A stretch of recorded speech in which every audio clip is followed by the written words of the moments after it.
నమస్కారం friends. So నేను పెట్టినటువంటి టైటిల్ ప్రకారం ఇది బతుకుదెరువు లేక మన దగ్గరికి బతుకుదెరువు కోసం వచ్చి ఆడు ఎట్లయితే ఇప్పుడు ఇది ఈస్ట్ ఇండియా కంపెనీ అని వర్తక వ్యాపారం చేసుకుందామని చెప్పి అక్కడ ఏది ఆయన పేరు హుమాయూనా జహంగీర్ దగ్గర ఏది యొక్క పర్మిషన్ కోసం అర్రులు చాచిండ్రు. ఓకే, సో అయితే అతనికి రోగం వస్తే జహంగీర్ గారికి యొక్క బ్రిటిష్ అతని చెందిన ఆయన ఈస్ట్ ఇండియా కంపెనీకి చెందిన ఆయన జహంగీర్ గారికి రోగానికి సంబంధించిన గిఫ్టులతో పాటు ఆయన రోగం నయం చేస్తే ఆయన ఏది సింపతి తోటి అక్కడ వ్యాపారం చేసుకోపండి అని బెంగాల్లో చేసుకోమని పర్మిషన్ ఇచ్చిండు, గుజరాత్ సూరత్లో. కానీ వ్యాపారం చేసుకోవడానికి వచ్చినవాడు మన యొక్క ఏది మన యొక్క బలాలు బలహీనతలు తెలుసుకొని లాస్ట్కి 200 సంవత్సరాలు మనని అడక్క తినేటట్టు చేసిండు. ఏది బ్రిటిష్ వాడు భారతదేశానికి రాకముందు అధికారిక లెక్కలు చెప్తున్నాం. ఓకే, సో అట్లనే ఈ యొక్క ఏది అప్పుడు ఉన్నటువంటి భారతదేశంలో విద్యా విధానాన్ని ప్రవేశపెట్టినటువంటి ఆ బ్రిటిష్ చెందినటువంటి వ్యక్తి. ఓకే, సో ఆ బ్రిటిష్ పార్లమెంట్కి రిపోర్ట్ ఇచ్చిండు అన్నట్టు ఈ భారతదేశంలో ఉన్న స్థితిగతుల గురించి ఇస్తే. సో భారతదేశము అనేది సోనేకి చిడియా అంటే ఒక బంగారు పక్షి, అర్థమైందా? బంగారు పక్షి నుంచి చిన్న రెక్క రాలినా నువ్వు అంటే ఇమాజిన్ చేసుకోండి. సో ఆ విధంగా ప్రపంచంలో ఉన్నటువంటి ఎంత 27% అంటే ఒక ఇప్పుడు 198 దేశాలు, ఇంచుమించు 200 దేశాలు ఉన్నాయంటే అందులో 1/3 దేశాలు అంటే ఎన్ని దేశాలు అయితే ఒక 60-70 ఓకే 60 దేశాల పైన ఉన్న దేశాల యొక్క సంపద ఎంత ఉంటుందో అంత సంపద ఒక్క భారతదేశంలో ఉండే. అక్కడ పరిపాలన చేయడానికి డబ్బులు లేకపోతే ఆయన ఏది గజని 16 సార్లు దండయాత్ర చేసి ఎక్కడెక్కడ ఈ బ్రాహ్మణ్ తీసుకుపోయి అంత గుళ్ళలో దాచిపెడితే అదంతా తీసుకుపోయి ఎత్తుకోయండు. తర్వాత నాదిర్ షా అనేట ఆయన వచ్చిండు, ఏది పర్షియా అంటే ఇప్పుడు ఉన్న ఇరాన్కి ఆయన పరిపాలకుడిగా ఉండే. ఆయనకి డబ్బులు కావాలని, ఎందుకంటే ఇక్కడ కొల్లగొట్టిన సొమ్ము ఎత్తుకోండి నాదిర్ షా ఎత్తుకపోతే 3 ఏళ్ల దాకా అక్కడి ప్రజల దగ్గర ట్యాక్స్ వసూలు చేయలే. అర్థమైందా? వాడైతే నెమలి సింహాసనం కూడా ఎత్తుకోండి నాదిర్ షా అనేటోడు. వీళ్ళిద్దరు కాకుండా ఇంకోటి తైమూర్ అని ఉండే అని ఇది టిమూర్ లేమ్ అంటారు. అంటే వానికి ఏమిటంటే కాలు ఒకటే ఉన్నదో కన్ను ఏలు ఒకటే లేదో సంథింగ్ ఏదో లేమ్ అంటే కాలు లేదనుకుంటా ఒకటి, లేకపోతే వంకర నడిచేటోడు. మొత్తం మీద అయితే ఒక అంగవైకల్యం అయితే ఉంది. అందుకే టిమూర్ లేమ్ లేకపోతే అత్యంత క్రూరుడు వాడు కూడా ఇది సమర్కండ్ అంటే ఉజ్బెకిస్తాన్, పర్షియానే కానీ ఇంకో రాజధాని. ఓకే, సో అతను వచ్చి కూడా చాలా ఎత్తుకుపోయిండు. ఇక తర్వాత ఇది యూరోపియన్లు అయితే ఇది ఫస్ట్ వచ్చింది పోర్చుగీసు, తర్వాత డచ్ అంటే నెదర్లాండ్స్, తర్వాత ఫ్రెంచ్, తర్వాత ఇది ఈ యొక్క బ్రిటిష్ వాడు వచ్చు. అంటే ఈ ఈస్ట్ ఇండియా కంపెనీ వాడు వచ్చి ఏది వర్తక వ్యాపారం చేద్దామని వచ్చి మన బలాలు బలహీనతలు తెలుసుకొని ప్రపంచంలో 1/3 సంపద 27% ఉన్న సంపద ఉన్న భారతదేశాన్ని లాస్ట్కి వాడు వెళ్ళిపోయేటప్పుడు ప్రపంచంలో మన జీడిపి ఒక 1% లేదా 2% 1947లో వాడు వెళ్ళిపోయేటప్పుడు. అర్థమైందా? సో వాడు ఈస్ట్ ఇండియా కంపెనీ వాడు. ఇప్పుడు మన దక్షిణాదిలోకి వస్తున్నవాడు వెస్ట్ ఇండియా కంపెనీ వాడు ఆర్యుడే, వీడు ఆర్యుడే. ఈ సైబీరియా నుంచి, రష్యా నుంచి, ఈ యొక్క చలి ప్రాంతాలు ఉన్నటువంటి అక్కడ టర్కీ నుంచి మొదలు పెడితే ఇక్కడ మంగోలియా, చైనా దాకా ఉన్నటువంటి ఆ బెల్ట్లో వీళ్ళు ఆ పైనుంచి సైబీరియా నుంచి కిందికి వచ్చి అక్కడ నుంచి కొంతమంది యూరప్కి పోయినరు, కొంతమంది ఇక ఈ భారతదేశం కూడా వచ్చారు. వీళ్ళు ఎక్కువగా ఉన్నది మహారాష్ట్ర దాకా ఉన్నారు. ఇప్పుడు మహారాష్ట్ర నుంచి ఇప్పుడు దండయాత్ర ఇంకా దక్షిణాదికి వేస్తారు, దండకారణ్యంలోకి వచ్చిండ్రు అన్నట్టు. ఇది అందుకే మనము చాలా ఏమంటారు ఈ వెస్ట్ ఇండియా కంపెనీని ఎల్లగొట్టాల్సిన అవసరం. బ్రిటిష్ వారిని ఎట్లయితే ఒక స్వతంత్ర పోరాటం చేసినామో మరొక స్వతంత్ర పోరాటాన్ని చేయాల్సిన అవసరం ఎంతైనా ఉంది. ఓకే, అర్థమైందా? మనం అక్కడికి పోతలేదు. మనకంటే మంచిగున్న ఏది అభివృద్ధి అయిన దేశాలకు పోతున్నాం. లేబర్ వాళ్ళు అయితేనేమో ఎక్కడికి పోతున్నారు అంటే బ్రెయిన్ తోటి తక్కువ, కాళ్ళు చేతులతో ఎక్కువ పని చేసేవాళ్ళు, చదువుకొని వాళ్ళు ఎక్కువ ఈ యొక్క మిడిల్ ఈస్ట్ కంట్రీస్ పోతున్నారు. ఎందుకంటే అక్కడ కన్స్ట్రక్షన్ బాగా జరుగుతుంది. ఎందుకంటే వాళ్ళు ఈ మిడిల్ ఈస్ట్ కంట్రీస్ దుబాయ్ కావచ్చు, ఖతార్ కావచ్చు, ఇంకోటి కావచ్చు. సో ఎందుకంటే వాళ్ళు రియలైజ్ అయింది ఏంటంటే ఎల్లకాలం మనం పెట్రోల్ మీద డిపెండెంట్ కాలేం. ఏదో ఒక రోజు పెట్రోల్ నిల్వలు అయిపోతాయి. అయిపోయినప్పుడు మన బతికేంది, what is the source of income, how our economy will survive అన్న ఉద్దేశంలో వాళ్ళు దే ఆర్ ట్రయింగ్ టు ఈ యొక్క ఆయిల్ మీద కాకుండా ఆ ఎడారి ప్రాంతం కాబట్టి అక్కడ ఏది సముద్రం తప్ప ఏం లేదు కాబట్టి so they are trying to build alternative ఇది ఎకానమీ బిల్డ్ చేయాలన్న ఉద్దేశంలో చాలా అభివృద్ధి చేస్తారు, చాలా కన్స్ట్రక్షన్ చేస్తారు. సో కాబట్టి అక్కడ లేబర్ ఎక్కువ అవసరం కాబట్టి ఈ లేబర్ని మన దగ్గర నుంచి చాలా మంది వెళ్తున్నారు. సో మన వాళ్ళు ఎందుకు వెళ్తున్నారో 4 ఏళ్ళు 5 ఏళ్ళు పనిచేసి ఈడ వచ్చేసి రెస్ట్ ఆఫ్ ద లైఫ్ కొంచెం సుఖంగా ఫ్యామిలీతో గడపచ్చు అన్న ఉద్దేశంలో వెళ్తున్న వాళ్ళే ఎక్కువ మంది ఉన్నారు. ఓకే, ముఖ్యంగా కేరళలో చాలా మంది వెళ్తున్నారు. వాళ్ళు కాకుండా మన తెలంగాణలో కరీంనగర్ అండ్ నిజామాబాద్ జిల్లాల్లో అత్యధికంగా ఉన్నారు. నిజామాబాద్ అయితే అందరికంటే ఎక్కువ ఉన్నారు నాకు అర్థమైన కాడికి, నేను గమనించిన కాడికి.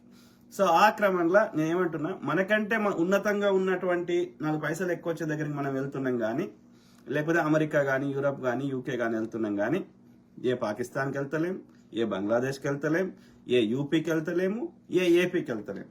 ఏపీ ఓడికి వస్తున్నాడు, యూపీ ఓడికి వస్తున్నాడు, మార్వాడోడు వస్తున్నాడు, గుజరాత్ వాడు వస్తున్నాడు, రాజస్థాన్ వాడు వస్తున్నాడు.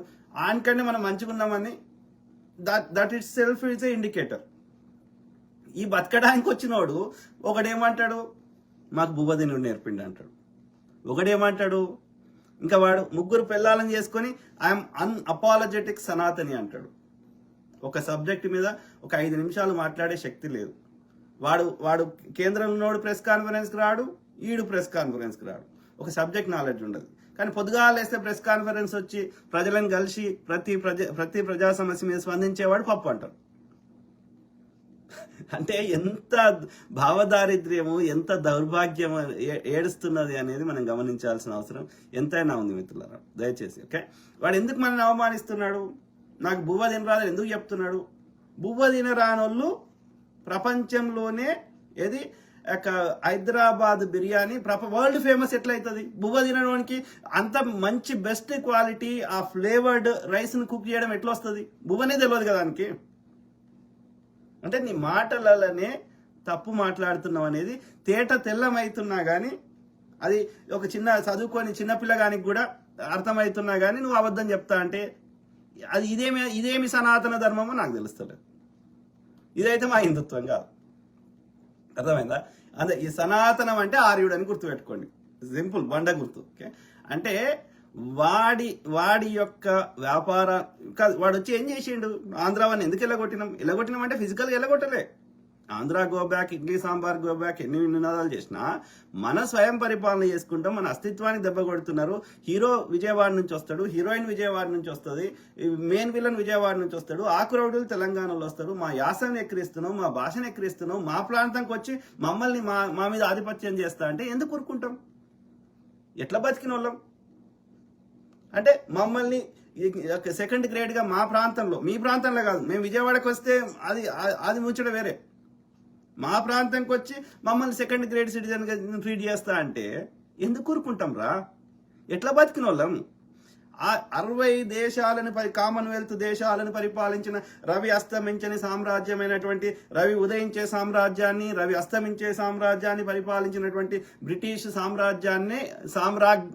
సామ్రాజ్యం యొక్క సామ్రాజ్ఞియే ఎలిజబెత్ రాణియే, విక్టోరియా రాణియే మా నిజాం గారికి హిస్ హైనెస్ అని 21 గన్ సెల్యూట్ చేసిందిరా. అర్థమైందా? हमारा जान गए तो भी शान नहीं जाने देते. మా ప్రాణం పోయినా సరే మా ఆత్మగౌరవాన్ని ఏ ఆంధ్రోని కింద కానీ, ఏ యూపీ గన్ కింద కానీ, ఏ మార్వాడని కింద కానీ తలకాయ తాకట్టు పెట్టాం మేము. అర్థమైందా? మా జేబులో షిల్లిగవ్వ లేకున్నా తల ఎత్తుకొని తిరుగుతాం. నా ఆత్మగౌరవాన్ని చంపుకున్న రోజు నేను చచ్చిపోయినట్టే. నేను జీవోత్సవం లేక బతకడానికి సిద్ధంగా లేను, నేను అబద్ధం ఆడడానికి సిద్ధంగా లేను. పైసలు ఇవాళ ఉంటాయి, రేపు పోతాయి, ఏం చేసుకుంటాం కదా? ఆ క్రమంలో వాడు ఒక సికింద్రాబాద్ జనరల్ బజార్ ఎంత ఫేమస్, ఎన్ని కంపెనీలు, ఇప్పుడు ఇలా మోండా మార్కెట్ ఆడపోతే అదే మార్కెట్ నేను మర్చిపోతే ఆ పేరు, మన యొక్క నాంపల్లిలో ఉంటుంది, సో మొజంజాహి మార్కెట్ ఇట్లా ఎన్ని రకాలుగా ఉన్నాయిరా. మీరు వచ్చేసి మాకు చందనా బ్రదర్స్ బొమ్మనా బ్రదర్స్ నేర్పినామంటే ఎవరికి చెప్పాలి మేము సమాధానం? మరి ఈ బొమ్మనా బ్రదర్స్ చందనా బ్రదర్స్ మీరున్న ఏరియాలో పెట్టుకోగా మేము వద్దన్నామా? 1953లో మద్రాసు రాష్ట్రం నుంచి విడిపోయినాక ఆంధ్ర రాష్ట్రంకి తొలి ముఖ్యమంత్రి టంగుటూరి ప్రకాశం పంతులు పరిపాలిస్తున్నప్పుడు మీకు పరిపాలనా భవనాలు ఎక్కడ ఉండే చెప్పండి నాకు. గుడారాలు వేసుకొని పరిపాలన చేసారు, జీతాలు ఇవ్వడానికి పైసలు లేవు. అది మీ బతుకు. మీరు వచ్చేసి మాకు భూవదిని నేర్పినట్టే మేము ఎవరికి సమాధానం చెప్పుకోవాలి? మా తలకాయ ఎడబెట్టుకోవాలి. శీరీష్ ఇంత గడతాం, అర్థమైందా? 60 ఏళ్ళైనా 1969లో 300 మందికి పైగా వాడు పిట్టలేక కాల్చినా కాసు బ్రహ్మానంద రెడ్డి మేము వదలలే. కన్సిస్టెంట్గా పోరాటం చేసినాం, ముల్కీ నిబంధనలు పెట్టుకున్నాం. నువ్వు ఎత్తేసినా 610 ఫార్ములా అమలు చేయమన్నాం. మొత్తం తెలంగాణ యావత్తు తెలంగాణ రోడ్ల మీదకి వచ్చి వంట వార్పు చేసి కొట్లాడి తెలంగాణ సాధించుకున్నాం. కాబట్టి ఎవరికిరా మేము భయపడేది? అంతకంటే పెద్ద ఉద్యమాలు చేస్తాం. సింపుల్. ఓకే, వాడు ఇట్లా 60 ఏళ్ళు అట్లా ఎందుకు మమ్మల్ని ఎందుకు చేయగలుగుతున్నావు నువ్వు? ఓన్లీ బికాజ్ మా మంచితనం. మీ లెక్క మాకు అబద్ధాలు చెప్పొచ్చు, మీ లెక్క మా దేడుషారు చేయొచ్చు, మీకు ఏది మీకంటే ఎక్కువ మాకు కంత్రి పనులు చేయొచ్చు. కానీ మా ఆత్మ ఒప్పుకోదు అట్లా. ఎంత మంచిగా ఉండాలనో అంత మంచిగా ఉంటాం. కానీ మా అస్తిత్వాన్ని దెబ్బ కొట్టే ప్రయత్నం చేస్తే తండ్రి ధర్మేస్తాం. ఏమన్నాడు మా యొక్క కాళోజీ గారు? ఏమన్నాడు? ప్రాంతేతరుడు మోసం చేస్తే పొలిమేర దాకా తరుమన్నాడు. ప్రాంతం వాడు మోసం చేస్తే పాతి పెట్టమన్నాడు. మన పాతి పెట్టకున్నా కానీ, మన రాజ్యాంగం హింసని అలో చేయకున్నా కానీ అంత పని చేస్తాం. అర్థమైందా? పాతి పెట్టినంత పని చేస్తాం. సో కాబట్టి ఆంధ్ర వాడినే తరిమేయగలిగినప్పుడు, తరిమేసినాం అంటే ఫిజికల్గా తరిమేయలే, ఎవడి వ్యాపారం వాడు చేసుకుంటుండు. కానీ వాని ఆధిపత్యాన్ని, వాని యొక్క దోపిడీని, మా ఉద్యోగాలని, మా యొక్క అస్తిత్వాన్ని, మా కల్చర్ని దెబ్బకొట్టేదాన్ని తొలగించేసినాం. ఇవాళ ఆంధ్రోని టీవీలలో కూడా ఎంతో కొంత మన తెలంగాణ భాష మాట్లాడుతున్నారు, తెలంగాణలో హైర్ చేసుకుంటారు. ఇంకా దాన్ని మార్పులు చేయడానికి కూడా ప్రయత్నం చేస్తాం. బతుకు దగ్గరకు వచ్చినాడు లేకుంటే ఎక్కడ సమస్య లేదు. అది ఏ దేశం పోయినా, ఏ ప్రాంతం పోయినా, మా లోపల ఒకటి కలిసి ఉండి మా కల్చర్ని తమ కల్చర్ అనుకొని మా వాళ్ళని హైర్ చేసుకొని మా యొక్క ఇక్కడ ఎకానమీకి లాభం చేసేటట్టు ప్రవర్తిస్తే ఉండు. ఇక్కడ వాళ్ళకి ఎంప్లాయ్మెంట్ ఇస్తే ఉండు. నీ వ్యాపారాలకు భద్రత కల్పిస్తున్నాం, నీకు కావాల్సినటువంటి ఇన్ఫ్రాస్ట్రక్చర్ ఇస్తున్నాం, నీకు మంచి రోడ్లు ఇస్తున్నాం, నీకు వ్యాపారం చేసుకోవడానికి కావాల్సిన వెసులుబాటు ఇస్తున్నాం. అవన్నీ ఇచ్చినప్పుడు నువ్వు మరి గవర్నమెంట్ ట్యాక్సులు కట్టడానికి ఏం పోయిందిరా? లేకపోతే ఎవడైనా కాలబెడుతుంటే పోలీసులు మార్వాడాల షాపులు కాలబెట్టిరు అనుకో, పోలీసులు పట్టించుకోలేదు అనుకో, ఏమని చేస్తావు? మరి మా పోలీసుని గౌడీ జీతం ఇవ్వాలి, నువ్వు ట్యాక్స్ కడుతున్నాయి కదా, మరి ఎందుకు కడతలేవు? అన్ని క్యాష్ ఎందుకు పెడుతున్నావు? ఇంకా కూరగాయల బండి అమ్ముకుంటే ఆమె జీపేలు గూగుల్ పేలు పెట్టినప్పుడు వానికి ఫీజు కడుతున్నప్పుడు మళ్ళీ ఆ జీపే ఉంది, మళ్ళీ మార్వాడు ఉంది. అంటే ఎన్ని రకాలుగా నువ్వు అబ్యూజ్ చేస్తున్నావు అనేది ఇక్కడ గమనించాలని ప్రాధేయపడుతున్నా. సో ఆ విధంగానే వాడు అట్లా అంటాడు, అన్అపాలజెటిక్ సనాతని గాడేమో అట్లా అంటాడు, ఏది మాకు భూవదీను నేర్పిండంట. మా యొక్క బిర్యానీ వరల్డ్ ఫేమస్ అయితే, మా ఇరానీ చాయ్ వరల్డ్ ఫేమస్, మా కుబ్బాని కమీటా, మా హలీం వరల్డ్ ఫేమస్. కానీ మాకు భూవదీను నేర్పిండంట వీడు వచ్చి. ఏం చెప్తాం? అంటే వెరీ అన్ఫార్చునేట్ మిత్రులారు, వాడి ఆధిపత్యం కోసం మనల్ని అవమానిస్తున్నాడు. వాడి ఆంధ్ర షుగర్స్ ఉంటుంది, మా నిజాం షుగర్స్ చంపేస్తాడు. ఇదేం న్యాయం రా? మా జనరల్ బజార్ చంపేస్తావు, నీ బొమ్మనా బ్రదర్స్ చందనార్ బ్రదర్స్ లేపుతావు. నీ దోపిడీ కోసం మమ్మల్ని అవమానిస్తా, మా కల్చర్ని అవమానిస్తా, మా అస్తిత్వం లేకుండా చేస్తా అంటే ఏమవుతుంది? ఇసంతరారా అంటే ఇల్లంతనా, అంత జుట్టు పడతావు లేకపోతే కాళ్ళు పడతావు. ఎందుకు కోరుకుంటాం? మొత్తానికి వెళ్ళగొడతాం. ఎక్కడైనా అన్యాయాన్ని ఎల్లకాలం ఎవరూ తీసుకోరు. పిల్లిని కూడా అర్రలు కట్టేస్తే చూసి అది మీదికి దుంకుతుంది, పులి అవుతుంది. కోడి దగ్గరికి పో, దాని పిల్ల పుట్టినప్పుడు దాని పక్షి దగ్గరికి పో, చంపేంత కోపం ఆల్మోస్ట్ చంపేస్తుంది అది. ఓకే, అర్థమైందా? సో కాబట్టి మన అస్తిత్వాన్ని దెబ్బ కొడుతుంటే మనం చూస్తూ ఊరుకోం. ఎంత మంచిగా ఉండాలని అంత మంచిగా ఉంటాం. సో అట్లనే ఈ మార్వాడోడు ఏమంటాడు? మాకు ఏది వ్యాపారం చేయరాదు అంటాడు, మేము తాగుబోతున్నాం అంటాడు. మరి మేము తాగివంటే తాగివన్న వాళ్ళ దగ్గర నువ్వు ఎందుకు వచ్చినావురా? తాగివన్న వాళ్ళ దగ్గరికి ఎందుకు వచ్చినావు? తాగివన్నోడు నీకంటే మంచిగా ఉన్నాడని అది డేటానే చెప్తుంది. తాగివంటే మరి మా పిల్లల్ని ఎవరు పోషిస్తున్నారు? ఇది తాగివన్నోనికి నువ్వు పోషిస్తున్నావా? ఒక ఆటో డ్రైవర్ ఆటో నడుపుతుంటే ఆయన తాగి నడిపితే ఆయన చచ్చిపోడా? నడుపుతుండ అట్లా? ఒక దుకాణదారుడు తాగి దుకాణంలో వ్యాపారం చేస్తుండా? ఎవరు తాగి అంటున్నారు? అంటే నీ కండ కావరం, నీవు పైన ఉండాలి కాబట్టి మమ్మల్ని ఏ అవసరాయన ఆ యొక్క అవసరాయన అంటే గోల్డ్ స్మిత్ ఏది కంసాలి ఆయన తాగి అది సన్నటి అది పని చేస్తుందా? సన్న పని అంటే ఎట్లా చెప్తావు? ఎక్కడ ఆధారం చూపెట్టు? ఎవడు తాగి చేస్తున్నాడు? వాని పని అయిపోయినాక వాడు తాకుంటే మాకేం సంబంధం రా? వాడి వ్యక్తిగత జీవితంలో మాకేం సంబంధం? మార్వాడు గుట్కా తినడా, పాన్ తినడా వాడు అనేది మాకేం సంబంధం? వాడు 4 పిల్లలు ఉన్నారా? మాకేం సంబంధం? పని చేసేటప్పుడు బిజినెస్ అవర్స్ లో వాడు తాగుతున్నాడా, ఇంకోటి చేస్తున్నాడా? చేస్తలేడు కదా. వాని పర్సనల్ లైఫ్ నాకెందుకు? వాని బెడ్రూమ్ లో వాడు ఏం చేస్తే నాకెందుకు? అంటే నీ ఆధిపత్యం కోసం మమ్మల్ని అవమానిస్తా అంటే చూస్తూ ఊరుకుంటామా? 1000 రూపాయలు వస్తే తాగి వంటామంట.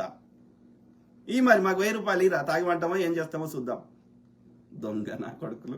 సో ఆలోచించండి మిత్రులారా. ఆ క్రమంలో నేను మెయిన్గా ఇది మన యొక్క హైదరాబాద్ గొప్పతనం. ఇంకోటి ఈ రజాకార్లు. అమ్మ ఎవడు ప్రశ్నిస్తే వాడిని అర్బన్ నక్సలైట్ అంటాడు, రజాకార్ అంటాడు, ఏంది ఇది కమ్మి అంటాడు, కాంగి అంటాడు. అంటే అన్యాయాన్ని ప్రశ్నించొద్దా? ఏంది విద్య? ఇవాళ వీడిని మార్వాడికి గో బ్యాక్ అంటే వాడిని రోహింగ్యాలు అంటాడు. ఏడున్నారో చూపెట్టరా? మాకు కూడా తెలవాలి కదా, వాడు ఏడున్నాడు తెలవాలి కదా. రోహింగ్యాలు వాళ్ళు ఎట్లుంటారో మాకు తెలవాలి కదా. మేము అడిగినప్పుడు ఎందుకు గుర్తుకొచ్చారు? అంతకుముందు గుర్తుకు రాలేదా రోహింగ్యాలు? వాడు ఎందుకు మరి వాళ్ళు అంతమంది రోహింగ్యాలకు వస్తే మళ్ళీ వాళ్ళని లోపలికి రానిచ్చింది వాడు? 11 ఏళ్ళ నుంచి నువ్వే అధికారంలో ఉన్నావు కదా. 11 ఏళ్ళ నుంచి వాళ్ళ నిలవటంగా మేము వద్దన్నావా? రోహింగ్యాలు లేరు, బంకలేరు. ఓకే, రోహింగ్యాల పేరు చెప్పి మన మూలవాసుల యొక్క ఎవడైతే బీజేపీకి ఓట్లేరో వాళ్ళ ఓట్లు చెల్లకుండా చేయడానికి రోహింగ్యాల పేరు పెడతారు. ఓ డేటా చూపెట్టరు, కార్డు చూపెట్టరు, ఏం చూపెట్టరు. చూపెట్టండి, వాళ్ళ డేటా మొత్తం చూపెట్టండి. రోహింగ్యాలు ఉంటే పంపిద్దాం, ఎవడొద్దంటలేడు. ఓకే, ఒక మానవత్వంతో అంతర్జాతీయ చట్టాలని పాటిస్తూ, ఐక్యరాజ్య సమితి నిబంధనలు పాటిస్తూ, ప్రపంచ దేశాలు వాళ్ళ దేశానికి అక్రమంగా చొరబడిన వాళ్ళని ఎట్లా పంపించాలనో ఆ డేటా చూపెట్టి ప్రపంచం యొక్క సంస్థల యొక్క అనుమతితో పంపిద్దాం. రెడ్ క్రాస్ సొసైటీ ఇట్లాంటి వాళ్ళ అనుమతి తీసుకొని వీళ్ళని ఎట్లా పంపిద్దాం? మరి ఆ దేశ వాళ్ళు అంగీకరిస్తారా? సంపనైతే చంపలేం కదా. కాబట్టి దానికి ఒక పద్ధతి ఉంటుంది. తప్పకుండా ఇంటర్నేషనల్ గా దానికి మనం ఒక చట్టాలు, మానవీయ కోణంలో అది చూపెట్టండి. వాళ్ళు ఎవరో ఎట్లుంటారో మాకు కూడా తెలవాలి కదా. వాళ్ళు బట్టలు వేసుకొని ఉంటారా, బట్టలు లేకుండా ఉంటారా, ఏ సందులో దాక్కున్నారో చూపెట్టండి. నువ్వే కదా ఉన్నది కేంద్రంలో అధికారంలో 11 ఏళ్ళ నుంచి. హోంశాఖ నీ చేయాలనే ఉంది, ఇన్వెస్టిగేషన్ ఏజెన్సీస్ నీ చేయాలనే ఉన్నాయి, సిబిఐ ఉంది, ఈడీ ఉంది, ఐటీ పరిశ్రమ, ఇన్కమ్ ట్యాక్స్ డిపార్ట్మెంట్ ఉంది, ఎన్ఐఏ ఉంది. ఇవన్నీ కాకుండా నీ యొక్క చెడ్డి గ్యాంగ్ ఉంది, మోరల్ పోలీసులు, ఈ బీజేపీ ఆర్ఎస్ఎస్ చెడ్డి గ్యాంగ్ ఉంది. ఇంతమంది ఉండగా వాడు ఎట్లా వచ్చిండ్రా? బిఎస్ఎఫ్ బార్డర్ సెక్యూరిటీ ఫోర్స్ ఇంతమంది ఉండగా వాడు ఎట్లా వచ్చిండు మీకు కన్నుకప్పి? హైదరాబాద్, అది కూడా బార్డర్ స్టేట్ కాకుండా హైదరాబాద్ దాకా ఎట్లా వచ్చిండు? దేశం నడిబొడ్డులు ఉన్న దానికి 3 దిక్కుల సముద్రమే ఉన్నది. అంటే నువ్వే పంపించినావు అన్ని. సో అంటే ఎట్లన్నా చేసి కింద పెడితే మీద పెడితే కింద పెడతా, నా దోపిడీ చేస్తా, నా ఆర్యుడు పైన ఉండాలి. అక్కడ చెత్త పుస్తకం రాసుకున్నాడు కాబట్టి ఆర్య బనియా యొక్క బ్రాహ్మణుడు పైన ఉండాలి. ఆర్య బ్రాహ్మణుడు పాలసీ చేస్తాడు, పరిపాలన చేస్తాడు, ఆర్య బనియా దోసుకుంటాడు. మిగతా వాళ్ళందరూ ఏం చేయాలంటే 2 రొట్టెలు తినాలి, వీడిచ్చే 5 కిలోల దొడ్డు రేషన్ బియ్యం తినాలి. ఆ దొడ్డు రేషన్ బియ్యం కూడా ఎప్పుడు ఇస్తాడు? 10 ఏళ్ళు అయిపోయి ముక్కిపోయి వారవచ్చినప్పుడు ఇస్తాడు. ఆ కొత్తగా పంట వచ్చినప్పుడు ఇయ్యాడు. ఎందుకంటే ఆ గోదాములలో దాచిపెట్టడానికి జగలేదు కాబట్టి అవి పారవోస బదిలిస్తాడు. ఇది వీడి బతుకు. అంటే ఎంత డిస్క్రిమినేషన్ ఉందో ఇక్కడ అర్థం చేసుకోండి. ఇక్కడ మూలవాసుల మీద, ఈ శూద్రుల మీద, హిందువుల మీద, ఈ ఆర్యులకి ఎంత వివక్ష ఉంది అనేది మనం అర్థం చేసుకోవాలి. మహిళలకు కూడా ఎందుకు మహిళా రిజర్వేషన్ అమలు చేస్తలేడు? మహిళని ఒక వస్తువు లెక్క ఎందుకు చూస్తుండు? ఇది ఆమెను ఎప్పుడు బట్టలు లేకుండా ఎట్లా నాట్యం చేపియాలని, వంటగదిలను పిల్లలు కనడానికి, లేకపోతే ఆ పిల్లల్ని పోషించడానికి బెడ్రూమ్లో పడక గదిలో కానీ, లేకపోతే వంట గదిలో తప్ప ఇంకా దేనికి పనికిరాదు స్త్రీ అంటే అన్న భావాన్ని, పురుషాధిక్యతని అనాది నుంచి ఆమె డాక్టర్ కావద్దు, ఆమె ఇంజనీర్ కావద్దు, ఆమె రాజకీయ నాయకురాలు కావద్దు. సో ఇట్లా పెడుతుంది, ఇట్లాంటి స్టేట్మెంట్ ఇస్తుంది. ఆ యొక్క ఆమె మేనకని, తిలోత్తమని, ఇంకా ఎవరెన్నో, సో రంభని, ఊర్వశిని బట్టలు లేకుండా నాట్యం చేపించేది, దేవదాసి వ్యవస్థని, జోగిని వ్యవస్థని, ఈ చెత్తని, భర్త చనిపోతే భర్తతో పాటు భార్యను చంపాలి, ముసలానికి పెళ్లి చేస్తారు. యొక్క బాల్య వివాహాలు చేస్తారు. ఆ ముసలాడు వాడు జపం చచ్చిపోతాడు. చచ్చిపోతే ఈమె పడుచు యువకురాలుగున్న అమ్మాయిని, చిన్నపిల్లగున్న అమ్మాయిని తీసుకుపోయి మొగడు చచ్చిపోయడానికి కాలబెడితే ఏందిరా? ఏమన్నా 1% అన్నా ఎక్కడన్నా ఒక మీనింగ్ఫుల్ ఉండాలి కదా.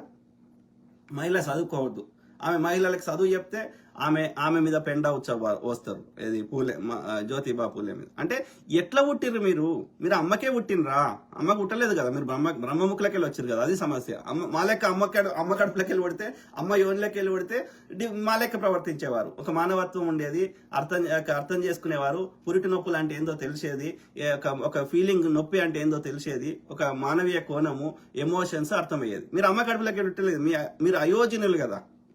కాబట్టి మీరు యోనిల నుంచి రాలేదు కాబట్టి, మీరు బ్రహ్మ ముక్కులకెళ్ళి వచ్చారు కాబట్టి మీరు ఏం చేస్తున్నారో మీకే తెలుస్తలేదు. మీకు ఆ నొప్పి ఎదుటోని యొక్క ఫీలింగ్స్, ఎమోషన్స్ మీకు అర్థం కావు.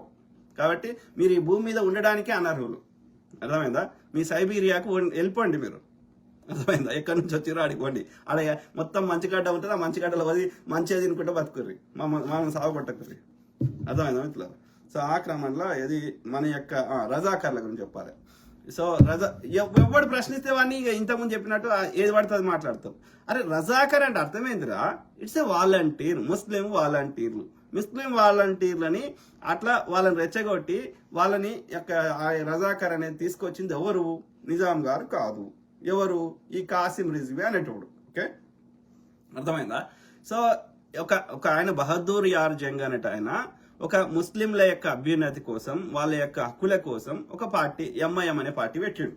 ఓకే, ఇవాళ ఎట్లయితే ఆ యొక్క మహమ్మద్, ఆయన పేరేంటి, అలీ జిన్నా అనేట ఆయన, జిన్నా కంటే ముందు వేరే వాళ్ళు పెట్టారు యాక్చువల్లీ ముస్లిం లీగ్ ని. సో జిన్నా దాన్ని కైండ్ ఆఫ్ టేక్ ఓవర్ చేసిండు. జిన్నా కూడా కాంగ్రెస్ లోనే ఉండే స్టార్టింగ్ లో, బ్రిటిష్ వాళ్ళకి వ్యతిరేకంగా పోరాడిండు, ఆయన కాంగ్రెస్ వాది. తర్వాత ఎప్పుడైతే బ్రిటిష్ వాడు బెంగాల్ని 2 విభజించిండో అప్పుడు హిందూ ముస్లిం ఫీలింగ్ తెచ్చినప్పుడు ముస్లింల హక్కుల కోసం ముస్లిం లీగ్ పెట్టిండ్రు. సో అందులో తర్వాత ఈయన జాయిన్ అయ్యిండు. అంటే ఆ బ్రిటిష్ వాడు చేసిన కుట్ర అది, ఇది హిందూ ముస్లిం అనేది. ఎందుకంటే ఈ అందరు కలిసి నాతో వెళ్ళిపోమంటే నేను తొందరగా వెళ్ళిపోవాలి కాబట్టి వీళ్ళకి కొట్లాడ పెడితే నా తెలుగు రారని అట్లా వాడికి క్రియేట్ చేసినది. ఓకే, ఆ విధంగా ఇది ముస్లిం లీగ్ గురించి. అట్లనే ఇక్కడ ఈ బహదూర్ యార్ జంగ్ అనేట ఆయన ముస్లింల హక్కుల కోసం ఆయన పెట్టిన ఒక పొలిటికల్ పార్టీ లేకపోతే సంస్థ, ఏది ఎంఐఎం. సో అందులోకి ఈ యొక్క వీడు న్యాయవాది, వీడు ఎవడు యొక్క పేరేంది, అదే రజాకర్ కాసిం రిజ్వీ. ఓకే, యూపీ నుంచి వచ్చిండు. అప్పుడు హైదరాబాద్ యొక్క రాజ్యంలో, దేశంలో లేకపోతే రాజ్యంలో, సంస్థానంలో, ఏది ఇప్పుడున్నటువంటి యొక్క మన మహారాష్ట్రలో 5 జిల్లాలు ఉన్నాయి కదా, ఉస్మానాబాదు, అది ఏంది 5 అక్కడ నుంచి అక్కడికి వచ్చిండు అన్నట్టు. ఈ హైదరాబాద్ రాజ్యంలో అక్కడికి వచ్చిండు, ఇక్కడ మన హైదరాబాద్ లోకల్ కాదు. సో వచ్చినోడు తర్వాత అతను ఈ అడ్డదారును మంచిదారును బాగా డబ్బులు సంపాదించి ఈ ఎంఐఎం అనే పార్టీకి బాగా ఫండింగ్ ఇచ్చి చివరికి ఏది ఎంఐఎంకి అధ్యక్షుడే అయిండు ఈ కాసిం రిజ్వీ అన్నట్టు. అయి ఇక్కడ ఉన్నటువంటి ముస్లిం యువకులను రెచ్చగొట్టి ఇక్కడ ఏది నిజాం ఇది ఇండిపెండెంట్ ఉంది కదా, ఇది భారతదేశంలో విలీనం కాకుండా చేయాలని ఆయన ఇండిపెండెంట్గా ఉండడానికి ఈయన స్వతంత్రంగా ప్రయత్నం చేసిండు. దాంతోపాటు ఇది ఇది భారతదేశాన్ని కలపడానికి ఈ యొక్క ఇది ప్లస్ వెట్టి చాకరికి వ్యతిరేకంగా పోరాటం ఈ కమ్యూనిస్టులు గ్రామీణ ప్రాంతాల్లో చేసారు. వీళ్ళని వెట్టి చాకరీ చేయిస్తుంది అక్కడ ఉన్న భూస్వాములు నిజాంకి కప్పం కట్టేవారు తప్ప నిజాం గారు గ్రామీణ ప్రాంతాల్లో పరిపాలించలేదు. సింపుల్. ఓకే, నగరాలను మాత్రమే లేదా పట్టణాలను మాత్రమే నిజాం గారు పరిపాలించారు. పట్టణాలలో ప్రజలు సుఖశాంతులతో సామరస్యంగా, మత సామరస్యంగా అన్ని రకాలుగా బతికిండ్రు. ఆ నిజాం గారు కట్టినటువంటి కోటలు, ఇంకా అక్కడ సంబంధించిన ఇన్ఫ్రాస్ట్రక్చర్, హైదరాబాద్ అయితే ఇక అది ఇంటర్నేషనల్, అది ఇంటర్నేషనల్ స్టాండర్డ్, అంతర్జాతీయ ప్రమాణాలతోటే కట్టిండ్రు. అది కాకుండా టౌన్స్ కూడా ఇవాళ నిజామాబాదు, కరీంనగర్, ఇవన్నీ కూడా పాలమూరు, మహబూబ్ నగర్, సో ఇట్లాంటి పట్టణాలను కూడా చాలా అభివృద్ధి చేశాడు. గ్రామీణ ప్రాంతాలను నిజాం గారు పరిపాలించలేదు, భూస్వాములు పరిపాలించారు. ఆ భూస్వాములకు వ్యతిరేకంగా, ఆ వెట్టి చాకరికి వ్యతిరేకంగా భారతదేశంలో కలవడానికి వాళ్ళు గ్రామీణ ప్రాంతంలో కమ్యూనిస్టుల అండదండలతో గ్రామీణ ప్రాంతాల్లో ఉన్నటువంటి ప్రజలు, రైతులు, అక్కడ ఉండేటువంటి చేతి వృత్తుల వారు అనేక మంది వాళ్ళు ఆయుధాలు పట్టుకొని పోరాటం చేశారు. అంటే భూస్వాములకి అక్కడ అణిచివేతబడ్డటువంటి వాళ్ళకి మధ్యలో జరిగిన పోరాటం అది. సో వాళ్ళకి పోరాడాలంటే మరి భూస్వాములు వాళ్ళకి ఎవరైనా ఉండాలి కదా, దానికి అండగా తీసుకున్నది ఈ యొక్క రజాకార్లని. రజాకార్లు ఎవరు? ఈ ఎంఐఎం పార్టీ అధ్యక్షుడైనటువంటి కాసిం రిజ్వీ ఏర్పాటు చేసినటువంటి ఇలా ఆర్ఎస్ఎస్ ఎట్లయితే ఉందో రాష్ట్రీయ స్వయం సేవక్ అని, అట్లా ఈ కాసిం రిజ్వీ అనేట ఆయన ఎంఐఎం పార్టీ అధ్యక్షుడిగా ఉండి వీళ్ళని ముస్లిం యువకులని ఆయుధాలకు ట్రైనింగ్ ఇచ్చి ఒక వాలంటీర్ సంస్థగా ఏర్పాటు చేసిండు. దాన్నే రజాకార్లు అంటారు. ఓకే, అర్థమైందా? సో దీనికి నిజాం గారికి ఏమి సంబంధం మీరు చెప్పండి. ఏనాడైతే 1947లో స్వతంత్రం వచ్చినాక ఇవాళ కంటోన్మెంట్ ఏరియా అంటున్నాం కదా, బొల్లారం, సికింద్రాబాద్. ఈ సికింద్రాబాద్ ని రెండవ నిజాం గారు, ఓకే, ఆయన పేరు అలీ అసఫ్జాహి, ఓకే, అలీ అసఫ్జాహి ఆయనకి టైటిల్ అసఫ్జాహి అనేది టైటిల్ మొఘల్ ఇచ్చేవారు. 10 మంది పరిపాలించారు ఈ నిజాం సంబంధించిన వంశస్థులు. సో అందులో 7గురికి మాత్రమే ఆ టైటిల్ ఇచ్చారు అసఫ్జాహి అని. సో ఫస్ట్ ఆయన పేరు నిజాం ఉల్ ముల్క్, ఓకే. సో ఆ విధంగా ఆయన నిజాం ఉల్ ముల్క్ అక్కడ మొఘళ్ళ దగ్గరనే పనిచేసేవాడు.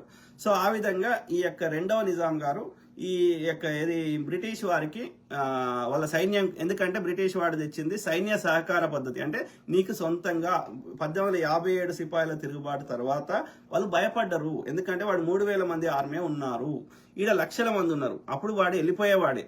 కాకపోతే ఇప్పుడున్న కమ్యూనికేషన్ స్కిల్స్, మన దగ్గర రైల్వేలు, ఈ టెలిఫోన్ సిస్టమ్ లేదు కాబట్టి అక్కడక్కడ ఉద్యమాలు చేయడం వల్ల వాటిని అణిచివేయడం ఈజీ అయింది. అందరూ ఒకటేసారి చేసి ఉంటే వాడి దేశంలో ఉండకపోతుండే. ఇక భయపడి వీళ్ళ భూములు గుంజుకుంటే ఇక మనం అసలే వెళ్ళగొడతారని భయపడి ఆ బ్రిటిష్ రాణి ఏం చేసిందంటే 1857 సిపాయిల తిరుగుబాటు తర్వాత కొత్త ఇండియా చట్టం తెచ్చి ఇక నుంచి ఈస్ట్ ఇండియా కంపెనీని రద్దు చేసి ఈ యొక్క మేమే స్వయంగా పరిపాలిస్తాము మా యొక్క బ్రిటిష్ ప్రభుత్వమే అని చెప్పి ఆమె అప్పటి నుంచి బ్రిటిష్ రాజుగా ఏర్పడేది. ఓకే, అంతకుముందు గవర్నర్ జనరల్ ఉండేవాళ్ళు ఈస్ట్ ఇండియా కంపెనీకి. ఆ తర్వాత వైస్రాయ్ అయ్యారు. ఓకే, అంటే టైటిల్ మారింది, అన్ని మారిపోయినాయి. అంటే పరిపాలన డైరెక్ట్ గా బ్రిటిష్ రాణి లేకపోతే బ్రిటిష్ ప్రభుత్వమే పరిపాలించింది 1857 సిపాయిల తిరుగుబాటు తర్వాత ఆమె ఏం చెప్పిందంటే, ఇంతకుముందు మేము తీసుకున్న భూమి మా 2/3 భూమి తీసుకున్నారు. ఆ యొక్క మరాఠా సామ్రాజ్యము, ఆ యొక్క కర్ణాటక సామ్రాజ్యము, పంజాబ్ సామ్రాజ్యము, రాజా రంజిత్ సింగ్ నుంచి అట్లా అనేకం తీసుకున్నారు.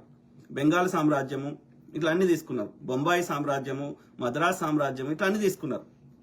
కానీ ఇంకా మిగిలింది ఇంకా 1/3 ఉంది. ఆ 1/3 దాంట్లో 545 సంస్థానాలు 45 సంస్థానాలు ఉండే. ఈ 1/3 భూమిని ఇక ఏం చెప్పిందంటే, ఇక భయపడి ఇక మేము కొత్త భూమి మేము తీసుకోము, అది మీరే పరిపాలించుకోండి, ఇక ఆల్రెడీ మేము తీసుకున్నది మేము పరిపాలిస్తాం. సో 2/3 భూమి ఆ బ్రిటిష్ రాణి ఈస్ట్ ఇండియా కంపెనీ రద్దు చేసి ఆమె స్వయంగా పరిపాలించింది. సో దాన్ని బ్రిటిష్ రాజ్ అంటారు. సో విక్టోరియా రాణియే the ultimate queen for the 2/3 భూమి. ఈ 1/3 భూమి మన రాజులు పరిపాలించుకోవచ్చు, కానీ కాకపోతే వీళ్ళు ఫ్యూచర్లో కూడా ఏమైనా తిరుగుబాటు చేసే అవకాశం ఉంటుందన్న ఉద్దేశంలో వాడు ఏం కండిషన్ పెట్టారంటే, మీకు సొంతంగా ఆర్మీ ఉండకూడదు, మీ రాజ్యం మీద ఎవరైనా దండయాత్ర చేస్తే మేమే మీకు ఆర్మీకి సహకరిస్తాం. దాంతోపాటు మా అంబాసిడర్ ఒకరు ఉంటారు, మా ప్రతినిధి ఒకరు మీ రాజ్యంలో ఉంటారు, ప్రెసిడెంట్ అనేవాళ్ళు. ఓకే, ఆ విధంగా ఆ బ్రిటిష్ ఆర్మీ, ఎందుకంటే మన అందరికంటే ఫస్ట్ సైన్ చేసింది ఈ అగ్రిమెంట్కి మన యొక్క నిజాం గారు. ఎందుకు సైన్ చేసిండంటే, ఆయన సైన్ చేయకముందు ఏమైంది, వాడు మరాఠా సామ్రాజ్యం ఈ పేష్వాలు, ఆడ మైసూరు సామ్రాజ్యం, అంటే మైసూరు అంటే కర్ణాటక.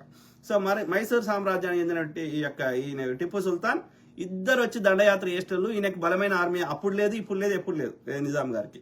అందువల్ల వాళ్ళతో కొట్లాడి గెలిచే సామర్థ్యం లేకపోవడం వల్ల ఇద్దరికి శిస్తు కట్టేవాడు. ఈ చౌతు యొక్క దేశ్ముఖ్, సర్ దేశ్ముఖ్, ఇదేంది ఈ పేష్వాలు పెట్టిపోయింది మన చెత్త. ఓకే, వాళ్ళు ట్యాక్స్ కలెక్టింగ్ వసూలు చేయడానికి వాళ్ళ యొక్క ట్యాక్స్ కలెక్టర్స్ ని పెట్టిపోయిండు. అర్థమైందా? సో ఆ విధంగా దండయాత్ర చేసి సంధి చేసుకొని ఆ సంధిలో భాగంగా వాడు ఎత్తుకోవంగా అది సరిపోదని మళ్ళీ అదనంగా ట్యాక్స్ కట్టాలి రెగ్యులర్గా. ఈయనకి తిక్కలేసింది, ఇద్దరికి ట్యాక్స్ కట్టాలి, మరి నేనెట్లా పరిపాలించాలి, ఇక్కడ నేనెట్లా జీతం ఇవ్వాలి, నేనేమి అభివృద్ధి చేయాలి. సో కోపం వచ్చి ఏం చేసిండు, వాళ్ళిద్దరికి ఇచ్చే బలి ఒక్కరికి ఇస్తే అయిపోతుంది కదా అని ఫస్ట్ బ్రిటిష్ అంతా సైన్ చేసింది మన నిజాం గారు. సో ఆ అగ్రిమెంట్లో భాగంగా ఈ సికింద్రాబాద్ అనే నగరాన్ని నిర్మించింది బ్రిటిష్ ఆర్మీ కోసం నిర్మించారు. సో ఆ విధంగా సికింద్రాబాద్ నగరం ఆవిర్భవించింది. అర్థమైందా? సో ఆ తర్వాత ఈ యొక్క మన కోటి ఉమెన్స్ కాలేజ్ ఉంది కదా, అందులో ఉండేవాడు బ్రిటిష్ యొక్క ప్రతినిధి, అంబాసిడర్ లేకపోతే రెసిడెంట్. అర్థమైందా? సర్ రేమండ్స్ అని ఉండేవాడు. సో ఆ తర్వాత వేరే వాళ్ళు కూడా ఉండేవాళ్ళు. సో ఇది పరిస్థితి. ఈ విధంగా ఏం చెప్తున్నా అంటే ఇక్కడ ఇది ఇట్లాంటి మనని ఇవాళ ఒక ఇంత గొప్పగా ఉన్నటువంటి మనని ఇవాళ ఎందుకు పనికి రాని వాళ్ళు అంటే ఎంత బాధ అనిపిస్తుంది ఆలోచించండి మిత్రులారా.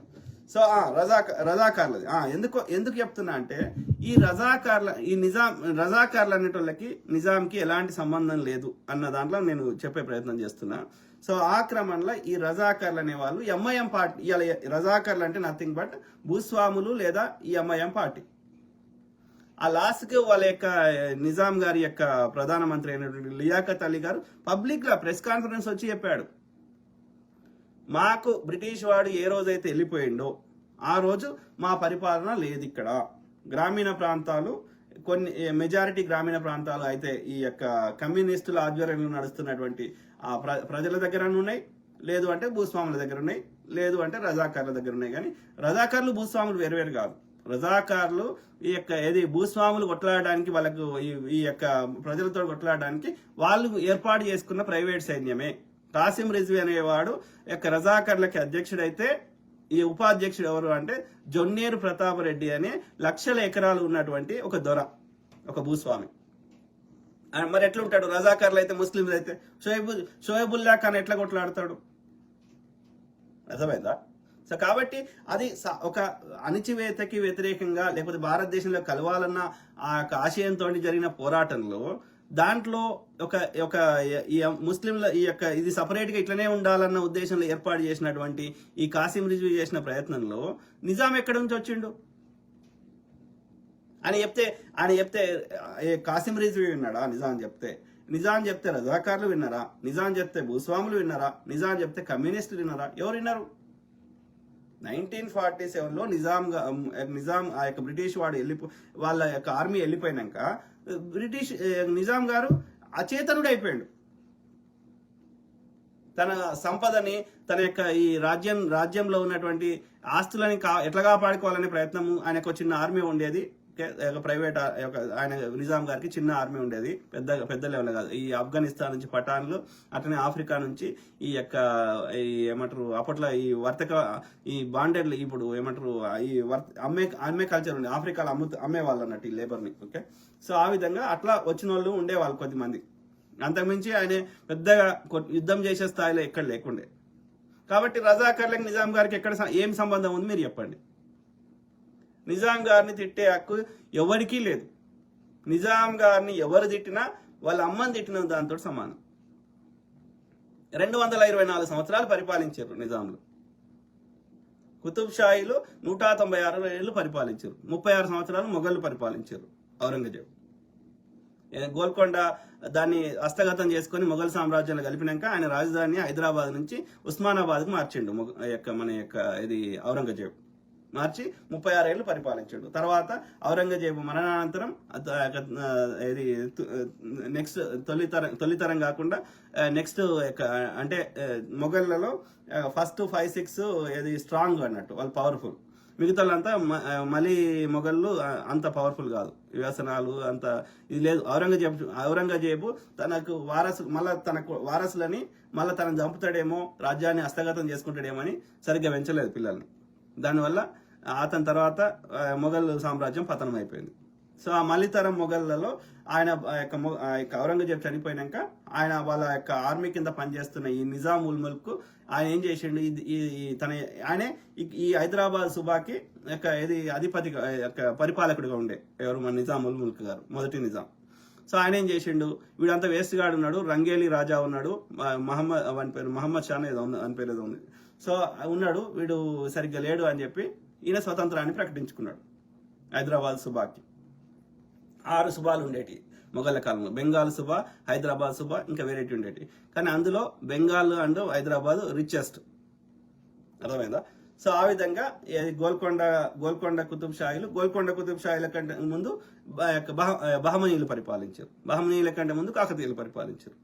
సో ఆ క్రమంలో 194 సంవత్సరాలు గోల్కొండ కుతుబ్ షాహీలు, 36 సంవత్సరాలు మన యొక్క మొఘళ్ళు, తర్వాత 224 సంవత్సరాలు అసఫ్జాహీలు లేదా నిజాంలు ఈ యొక్క మన యొక్క హైదరాబాద్ రాజ్యాన్ని లేదా దేశాన్ని పరిపాలించారు. అర్థమైందా? ఈ హైదరాబాద్తో పాటు బేరారు అనే యొక్క సామ్రాజ్యాన్ని కూడా పరిపాలించారు నిజాంలు. అర్థమైందా? బ్రిటిష్ వాడికి ఈ సైన్యం కోసం కట్టాల్సిన డబ్బుల కోసం వీళ్ళ దగ్గర డబ్బులు లేకపోతే ఆ బేరారు సామ్రాజ్యాన్ని ఆ యొక్క బ్రిటిష్ వాడికి ఆ యొక్క కప్పం కింద ఇచ్చేసిండు. అర్థమైందా? గోల్కొండ కుతుబ్ షాయిల కాలంలో ఈ యొక్క కోస్తా ప్రాంతం కానీ రాయలసీమ ప్రాంతం కూడా ఉండేది. వానికి కూడా ఆడు యుద్ధానికి సహకరించినందుకు వాళ్ళకి కప్పంగా అప్పుడు ఇవ్వాల్సి వచ్చింది.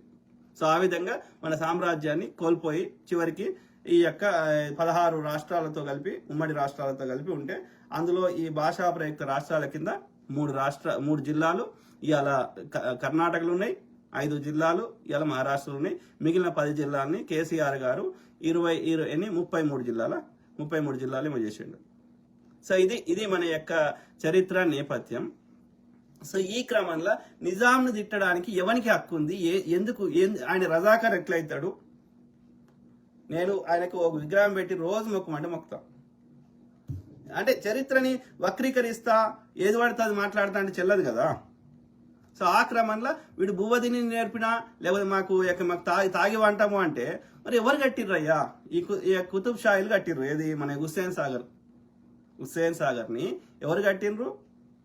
నీటి సాగు కోసం మనకి కట్టిర్రు. నిజాం సాగర్ ఎవరు కట్టిర్రు? నిజాం గారు కట్టిర్రు. ఇలా హైదరాబాద్కి తాగునీరు సాగునీరు అన్ని రకాలుగా మనకి వాటర్ రీసోర్స్ కోసము ఆ రోజు వరదలు రాకుండా నివారించడానికి 2 పెద్ద ప్రధాన ఈ ట్యాంక్స్ ని అంటే చెరువులని కట్టిమని అప్పుడు, ఎందుకంటే 1908లో లేకపోతే 9లో సో అతిపెద్ద బాడ్ అంటే వరద వచ్చింది. బాగా వర్షాలు వచ్చి వరద వస్తే చాలా మంది చనిపోయారు. ఓకే, కరెక్ట్ నంబర్ 15,000 మందో ఎంతమంది చనిపోయారు. చాలా ఆస్తి నష్టం జరిగింది. ఇవాళ ఉస్మానియా హాస్పిటల్ దగ్గరలో ఉన్నటువంటి అక్కడ ఆ చింత చెట్టు పైన ఎక్కి తన ప్రాణాలు కాపాడుకున్న వాళ్ళు ఉన్నారు. ఆ యొక్క 7వ నిజాం అయినటువంటి మీర్ మహబూబ్ అలీ ఖాన్ గారు ఆయనకి పాములకి ఆయనని ఏమంటారు తీస్మార్ ఖాన్ అనేటోళ్ళు. ఎందుకంటే 100 మందితోటి కూడా యుద్ధం చేసే శక్తి ఉండే.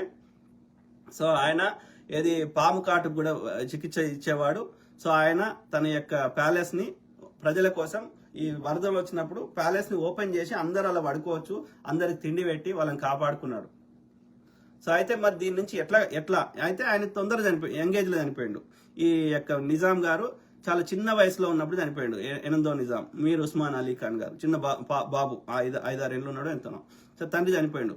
రాజు చనిపోతే వాళ్ళ యొక్క వంశం ప్రకారం ఈయనను మీర్ ఉస్మాన్ అలీ ఖాన్ గారు 8వ నిజాంని రాజుగా ప్రకటించి ఈయన పెద్ద అయ్యేదాకా వాళ్ళ యొక్క ఈ యొక్క మంత్రులు పరిపాలించారు. ఇవాళ ఎవరైతే సాలార్ జంగ్ మ్యూజియం అంటున్నాం కదా, ఆ సాలార్ జంగ్ అనేట ఆయన పరిపాలించాడు.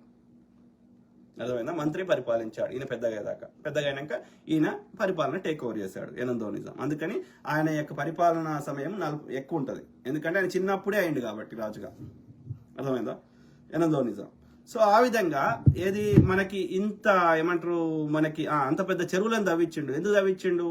అరే మళ్ళీ ఇట్లాంటి పునరావృతం కావద్దు అంటే అప్పుడు భారతదేశంలో మైసూరు సామ్రాజ్యంలో ఈ అత్యంత చదువుకున్నటువంటి ఆర్కిటెక్ట్ ఎవర్రా అంటే ఇండియాలో ఫేమస్ ఆర్కిటెక్ట్ ఎవర్రా అంటే సర్ మోక్షగుండం విశ్వేశ్వరయ్య గారు. నేను మొన్నటిదాకా ఉండే ఆయన ఒక 10-20 ఏళ్ల కింద చనిపోయినట్టున్నాడు.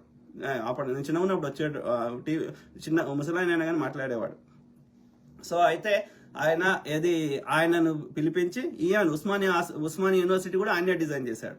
ఎందుకంటే ఆయన ఫేమస్ ఆర్కిటెక్ట్. ఓకే, మన దగ్గర కూడా ఉండే ఆర్కిటెక్ట్లు, కానీ ఆయన ఇంకా ఫేమస్ కాబట్టి ఆయనను ఎక్కువ డబ్బులు ఇచ్చి హైర్ చేసుకొని ఆ విధంగా ఆయన చెప్పిన సలహా ప్రకారం ఈ 2 చెరువులను తవ్వించాడు. ఒకటేమో ఉస్మాన్ సాగర్, ఇంకోటి హిమాయత్ సాగర్.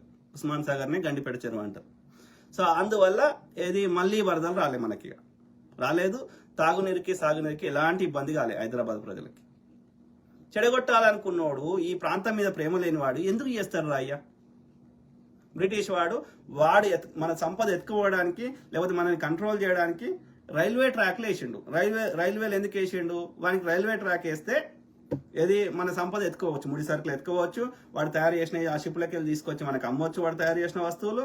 లేదు అంటే ఎక్కడైనా ప్రజలు రివోల్ట్ అయితే వాళ్ళని అణిచివేయడానికి వాళ్ళ ఆర్మీని ఒక ప్రాంతం నుంచి ఇంకో ప్రాంతం తరలించడానికి వాళ్ళు రైల్వే ట్రాక్ వేసుకున్నాడు. అది కాకుండా బ్రిటిష్ అధికారులు విలాసవంత జీవితం గడపడానికి వాడి భవనాలు కట్టుకున్నాడు, వాళ్ళు రెసిడెన్స్. అది తప్ప ఒక్క హాస్పిటల్, ఒక చెరువు, ఒక పనికొచ్చేది మన ప్రజల కోసం యూజ్ అయ్యేది ఇన్ఫ్రాస్ట్రక్చర్ ఒక్కటి బిల్డ్ చేసింది చెప్పండి బ్రిటిష్ వాడు, మీకు దండం పెడతాం. మరి వాడేమో దేవుడైపోయా, వాడు కేవలం కొన్ని చట్టాలు మార్చిండు. ఎందుకోసం అంటే ఇక్కడి ప్రజల యొక్క మద్దతు ఉంటే నేను ఎక్కువ కాలం దోసుకోవచ్చు కాబట్టి కొన్ని చట్టాలని వివక్షను పోయేటి, విద్యా విధానము, పోలీసు విధానం ఎందుకు తెచ్చిండు ఇండియన్ పోలీస్ సిస్టమ్? తెచ్చి భారతీయ ప్రజల దగ్గర ఎవరి దగ్గర ఆయుధాలు ఉండదు. అంతకుముందు ఎవరిది వాడు సెల్ఫ్ ప్రొటెక్ట్ చేసుకునేవాడు, ప్రతి ఒక్కరి దగ్గర ఆయుధం ఉండేది. సో వీళ్ళందరినీ కంట్రోల్ చేయడానికి వాడు భయపడి మళ్ళీ రివోల్ట్ చేస్తే నేను 3,000 మంది ఆర్మీ ఉన్నాం వెళ్ళిపోవాల్సి వస్తుందని వాడు అనేక రకాల మనం కంట్రోల్ చేయడానికి తెచ్చిన చట్టాలు, లేకపోతే మనల్ని అపీల్ చేసుకోవడానికి తెచ్చిన చట్టాలు, వాడు ఎక్కువ కాలం దోసుకోవడానికి తెచ్చిన చట్టాలు కానీ మన అభివృద్ధి కోసం ఒక్క మంచి పని చేయలేదు బ్రిటిష్ వాడు. అర్థమైందా? వాళ్ళ అనవసర యుద్ధాలు పెట్టుకొని వాళ్ళ ఆర్మీకి తిండి కోసం మన తిండి ఎత్తుకుపోతే తిండి లేక 30 లక్షల మంది చనిపోయారు కృత్రిమ కరువు వల్ల. సో దాన్ని బట్టి అర్థం చేసుకోండి ఎవరి ప్రేమ ఎవరిది ఎంత ఉందో అనేది అర్థం చేసుకునే ప్రయత్నం చేయండి. ఒక ముగ్గురు ముస్లిం రాజుల పేరు తప్ప, ఒకడు తైమూరు, ఇంకోడు ఈ నాదిర్ షా, ఇంకోడు గజని, ఈ ముగ్గురు తప్ప వాడికాడ గతి లేక ఎత్తుకోవేయండి తప్ప మిగిలిన ఒక్క ముస్లిం రాజు కూడా ఒక్క పైసా కూడా మన దేశం నుంచి ఎత్తుకోవాలి. వాళ్ళు ఈ దేశంని తమ దేశం అనుకొని పరిపాలన చేసారు, అది మొఘళ్ళైనా ఢిల్లీ సుల్తాన్లైనా. అందుకే ఇలా ఆ మొఘళ్ళు కట్టినటువంటి ఏది తాజ్ మహల్ కి అత్యంత అది ప్రపంచ వింత. ఇవాళ 7 వింతలలో అదొక వింత. సో మనకు అత్యంత ఫారిన్ కరెన్సీ వస్తుంది తాజ్ మహల్ ద్వారా. ఇలా మనము భారతీయ జెండాని రిపబ్లిక్ డే కానీ లేకపోతే స్వతంత్ర దినోత్సవం కానీ ఎగిరేస్తున్న ఎర్రకోటను కట్టింది ఎవరు? షాజహాన్ గారు, మొఘలు. సో కాబట్టి వాళ్ళు ఈ దేశంని ఇదే తమ దేశం అనుకున్నారు. ఇక్కడ వాళ్ళు సంపద సృష్టించారు, ఆ సంపదని ఇక్కడ అభివృద్ధి చేశారు, ఇన్ఫ్రాస్ట్రక్చర్ బిల్డ్ చేశారు. బ్రిటిష్ వాడు ఒక్కటి చిండ్లి గవ్వ కూడా ఇక్కడ ఏం చేయలేదు. సో ఎవరి ప్రేమ ఏందో మీరు గమనించాలని ప్రాధాయపడుతున్నారు. సింపుల్. సో ఆ క్రమంలో ఏమంటున్నా అంటే వీడు భూవదిని నేర్పడానికి వచ్చిన తాగి వండేటోళ్ళకి ఇవన్నీ ఎట్లా సాధ్యమైన చెప్పండి. ఒక హుస్సేన్ సాగర్, ఒక ఉస్మాన్ సాగర్, ఒక హిమాయత్ సాగర్, హైదరాబాద్ ని ఏమనేవాళ్ళు? ముత్యాల నగరం, పర్ల్ సిటీ. ఎందుకంటే ముత్యాలు, వజ్రాలు, ఈ డైమండ్స్, ఈ గనుల నుంచి వచ్చేది చాలా. ఎందుకంటే వాళ్ళు గనుల నుంచి చాలా చేసేవారు, తీసేవారు. ఈవెన్ కోహినూర్ వజ్రం కూడా మన యొక్క గోల్కొండ కుతుబ్ షాయిలే తవ్వకాలలోనే దొరికింది.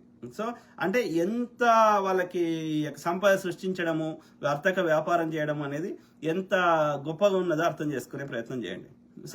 సో ఆ విధంగా దీన్ని పర్ల్ సిటీ, ముత్యాల నగరం అనేవారు. అంటే ప్రపంచంలో ఎక్కువ ముత్యాల వ్యాపారం ఇక్కడ జరిగేది మన హైదరాబాద్లో. ఓకే, అట్లనే దీన్ని లేక్ సిటీ అనేవారు. ఎందుకంటే అన్ని చెరువులు ఉండేవి. చెరువుల వల్ల చాలా చాలా లాభాలు ఉన్నాయి. అర్థమైందా? వరదలు రావు. ఓకే, అర్థమైందా? భూమిలోకి నీళ్ళు ఇంకుతాయి.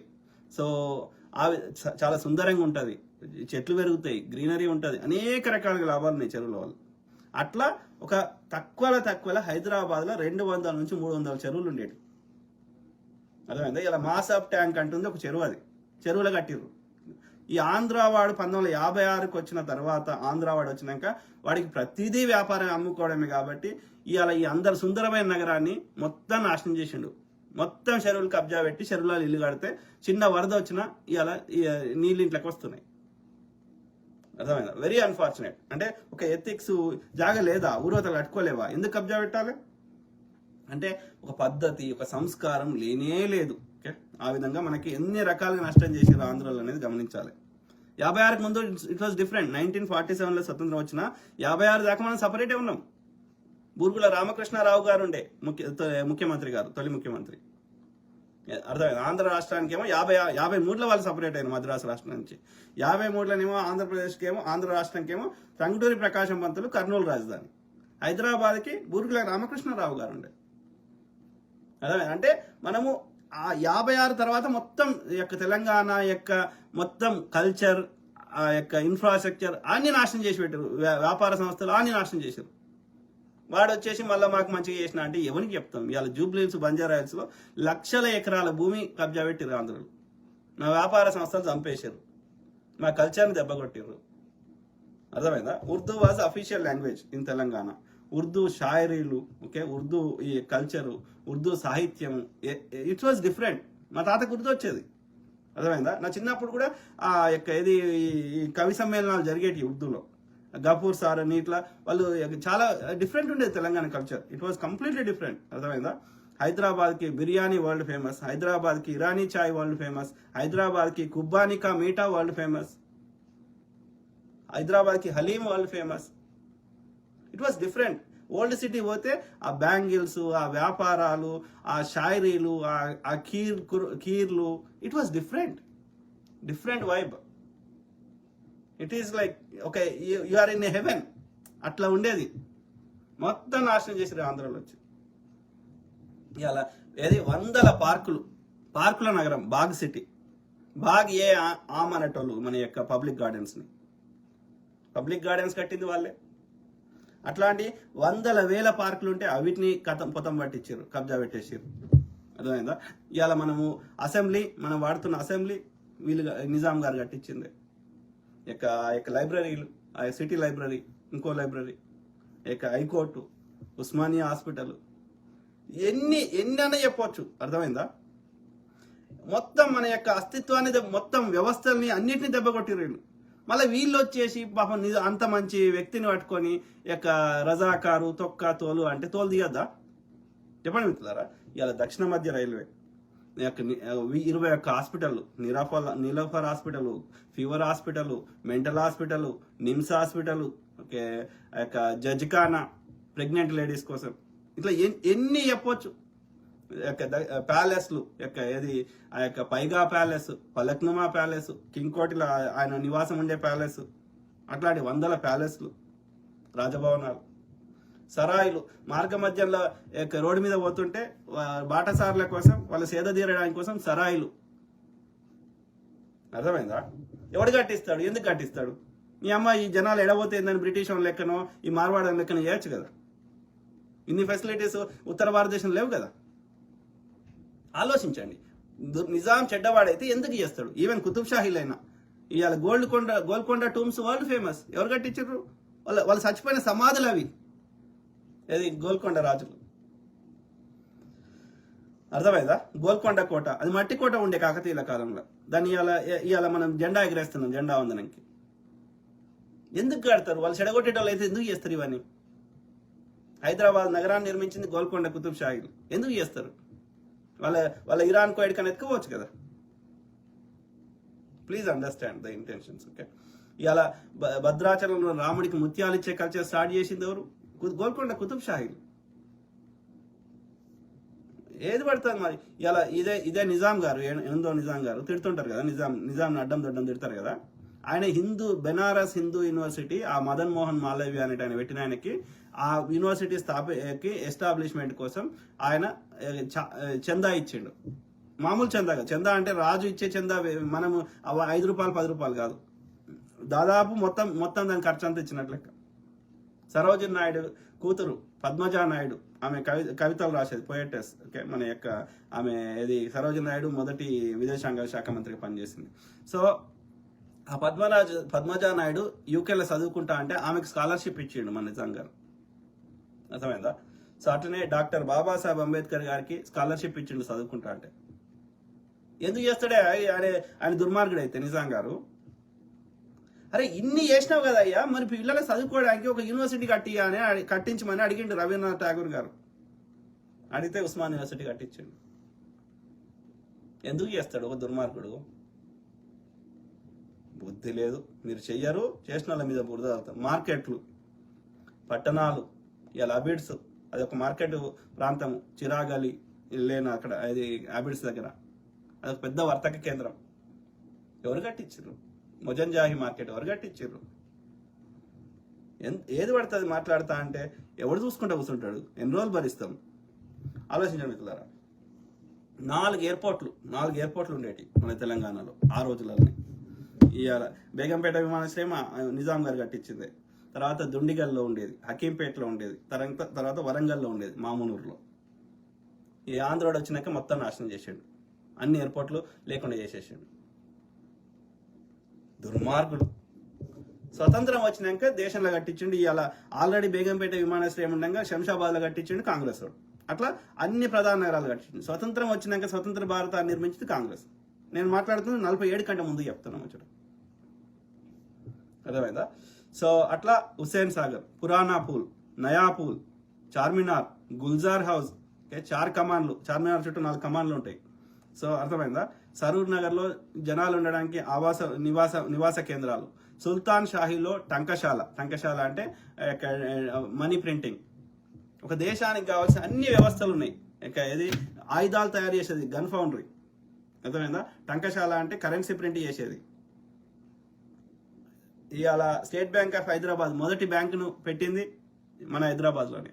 మొదటి రైల్వే దాన్ని దక్షిణ మధ్య రైల్వే సికింద్రాబాద్లో పెట్టింది మన నిజాం గారే, అర్థమైందా? తర్వాత నాంపల్లిలో రైల్వే స్టేషన్ ఉంది, అది కట్టింది నిజాం గారే. చెడగొట్టిన ఎందుకు ఏది మన ఏది నాంపల్లి దగ్గర అదేంటి చాదర్ ఘాట్, ఆ పూల్ కట్టింది నిజాం గారే. ఇప్పుడు నిజాం సాగర్ కట్టింది నిజాం గారే. మీరాలం మండి, మీరాలం చెరువు, బ్రిటిష్ రెసిడెన్సీ అదే మహిళా కాలేజ్ కోటిలో, చందులాల్ బారాదరి సాలార్జంగ్ మ్యూజియం, చాదర్ ఘాట్, ఇంతకుముందు చెప్తుంది చాదర్ ఘాట్, అఫ్జల్ గంజ్ వంతెన, నయాపూల్, పోస్ట్ ఆఫీసు. అంటే ఏమి లేదు చెప్పండి మన హైదరాబాద్ రాజ్యంలో, దేశంలో, సంస్థానంలో ఇది లేదు అన్నది చెప్పండి. ఒక అత్యంత డెవలప్డ్ దేశంకి ఉండాల్సిన, అభివృద్ధి చెందిన దేశంకి ఉండాల్సిన అన్ని ఫెసిలిటీస్ మన హైదరాబాద్ రాజ్యంలో ఉంటాయి. మిగతా రాజ్యాలు లేవు. ఇంకా మద్రాసు రాష్ట్రంలో కూడా లేవు, బ్రిటిష్ వాడు పరిపాలించిన దాంట్లో కూడా లేవు, మిగతా సంస్థానాలు లేవు. ఎట్లా సాధ్యమైంది ఇంత సంపద సృష్టించడం మన నిజాం గారికి? ఆలోచించండి. ఒక దుర్మార్గుడు ఎందుకు చేస్తాడు? గ్రామీణ ప్రాంతాల్లో భూస్వాములు నిజాం గారిని పరిపాలన చేయనివ్వలేదు, ఆడదాకా రానియలేదు నిజాంలని. అది అన్ఫార్చునేట్, ఏం చేయలేని పరిస్థితి. నిజాం గారు వీళ్ళతో కొట్లాడే శక్తి నిజాం గారికి లేదు. కాబట్టి గ్రామీణ ప్రాంతాల్లో ఉన్న ఆ వెట్టి చాకరీ వాళ్ళకి కూడా, గ్రామీణ ప్రాంతాల్లో ఉన్న వాళ్ళకి కూడా భూమి పంచిపెట్టమన్నాడు. పంచిపెట్టమంటే వాళ్ళు పంచిపెట్టలే, వెట్టి చాకరీ చేసి వెట్టి పెట్టుకున్నారు. ఆయన వాళ్ళతో కొట్లాడే పరిస్థితి లేకుండే, నిజాం గారికి అంత శక్తి లేకుండే, అర్థమైందా? బాగేయామ్ పబ్లిక్ గార్డెన్స్, తర్వాత Bombay to Secunderabad railway line, Nizam railway సంస్థ ఏర్పాటు, Falaknuma palace, Chanchalguda jail, Nampally railway station, Muslim Jung వంతెన, టెలిఫోన్ వ్యవస్థ ఏర్పాటు, నిజామియా అబ్జర్వేటరీ టెలిస్కోపు. ఇవాళ ఏమో పిలుస్తున్నాం కదా మనం, దాని పేరు పిలుస్తున్నాం కదా, అదే ఉన్నది కదా అది. హనుమాన్ వ్యాయామశాల, హైదరాబాద్ స్టేట్ విద్యుత్ board, high court, Osman Sagar, Gandipet, Himayat Sagar, Charminar, Unani ayurvedic hospital. ఎవడు కడతారు రాయ్యా యునాని హాస్పిటల్? హైదరాబాద్ నగరంలో సిమెంట్ రోడ్లు, బేగంపేట విమానాశ్రయం, డక్కన్ ఎయిర్వేస్ నిజాం గారు స్థాపించిందే, సింగరేణి బొగ్గు గనులు నిజాం గారు స్థాపించిందే, ఫిరంగుల factory, iron factory, VST Virginia Sultan tobacco మన ఇక్కడ ఉంటుంది, మన యొక్క ఆర్టిస్ట్ క్రాస్ రోడ్ దగ్గర, అర్థమైందా? డక్కన్ బటన్ ఫ్యాక్టరీ, తర్వాత chemical laboratory, DBR mills, Azamjahi mills వరంగల్లో బట్టలు తయారు చేసేది, ఆర్టీసీ. వాళ్ళమ్మ ఈ నేటికి బోర్డు మీద జెడ్ ఉంటుంది. ఆ జెడ్ వాళ్ళ అమ్మ పేరు జహ్రా బేగం. వాళ్ళ అమ్మ మీద ప్రేమతోటి అందరినీ ఈ యొక్క మక్కా మసీదుల సమాధులు చేస్తే వాళ్ళ పూర్వీకులై, మిగతా నిజాంలై, వాళ్ళ కుటుంబ సభ్యులై, అదే వాళ్ళ యొక్క మంత్రిగా పనిచేసిన సైనికులకు పనిచేసిన వాళ్ళు ఏమో పైగా ప్యాలెస్లో చేసారు, పైగా అక్కడ చేసారు. కానీ ఈయన ఒక్కరిని మాత్రం వాళ్ళ అమ్మ పక్కకి ఉండాలని చెప్పి ఈ యొక్క కింగ్ కోటిలో వాళ్ళ అమ్మ పక్కకి సమాధి చేయించుకున్నాడు, ఈ మక్కా మసీదులో కాకుండా. ఆయనను యొక్క మన భారతదేశంలో విలీనం చేసుకున్నప్పుడు హైదరాబాద్ని, ఆయనకు హైదరాబాద్ అనే యొక్క రాష్ట్రానికి ఆయనను రాజు ప్రముఖ చేసారు, గవర్నర్ చేసారు. ఆయన చచ్చిపోతే హైదరాబాద్ వీధులలో ఒక చీమ కదలనంత జాగా కూడా దొరకలే, అంతమంది వచ్చారు. అట్లాంటి మహనీయుని పట్టుకొని నువ్వు దేశద్రోహి, నువ్వు ఆయన ఖాళీ చెప్పు కొనగోటికి కూడా సరిపోవు నువ్వు. నిజాం నగలు ఎంత ఫేమస్,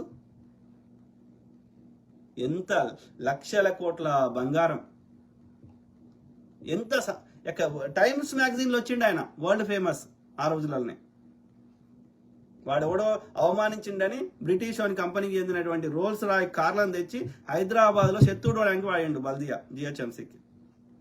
వాడు సారీ చెప్పిండు, వాడు నా తప్పైందిరా, నీవు అట్లా చేస్తే నా రైల్స్ రాయ్ కార్లు వాడు కొనుక్కోడరా, నీ దండం పెడతారా, సారీ అని చెప్పిండు. ప్రపంచ దేశాలు వెళ్ళిన మాకు 21 గన్ సల్యూట్ చేసిన వాళ్ళని పట్టుకొని నీకు భూవదీని రాదు, నువ్వు తాగి వంటవు అంటే ఏం చెప్తాం? నువ్వు నీకు బతుకుదెరువు లేనివాడి నువ్వు నా దగ్గరకు వచ్చి షీరిష్ ఇంత గడతాం బిడ్డ. ఏది సిర్పూర్లో కాగజ్ నగర్లో Sirpur paper mills, Nizam sugar factory, ఏది బోధన్లా, ఇంకా వేరే దగ్గర కూడా ఉండే ముత్యంపేట, సో 2-3 చోట్ల.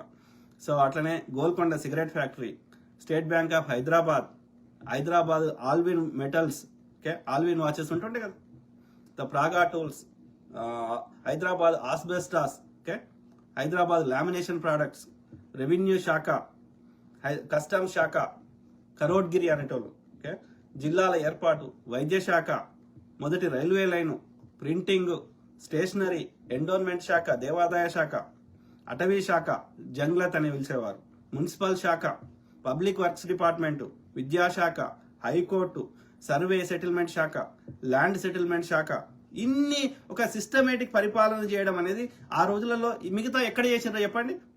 ఏ రాజ్యంలో ఇంత సిస్టమేటిక్గా చేసిర్రు, ఇంత సంపద సృష్టించి చెప్పండి? మళ్ళా నోరు తెరిస్తే చూడు.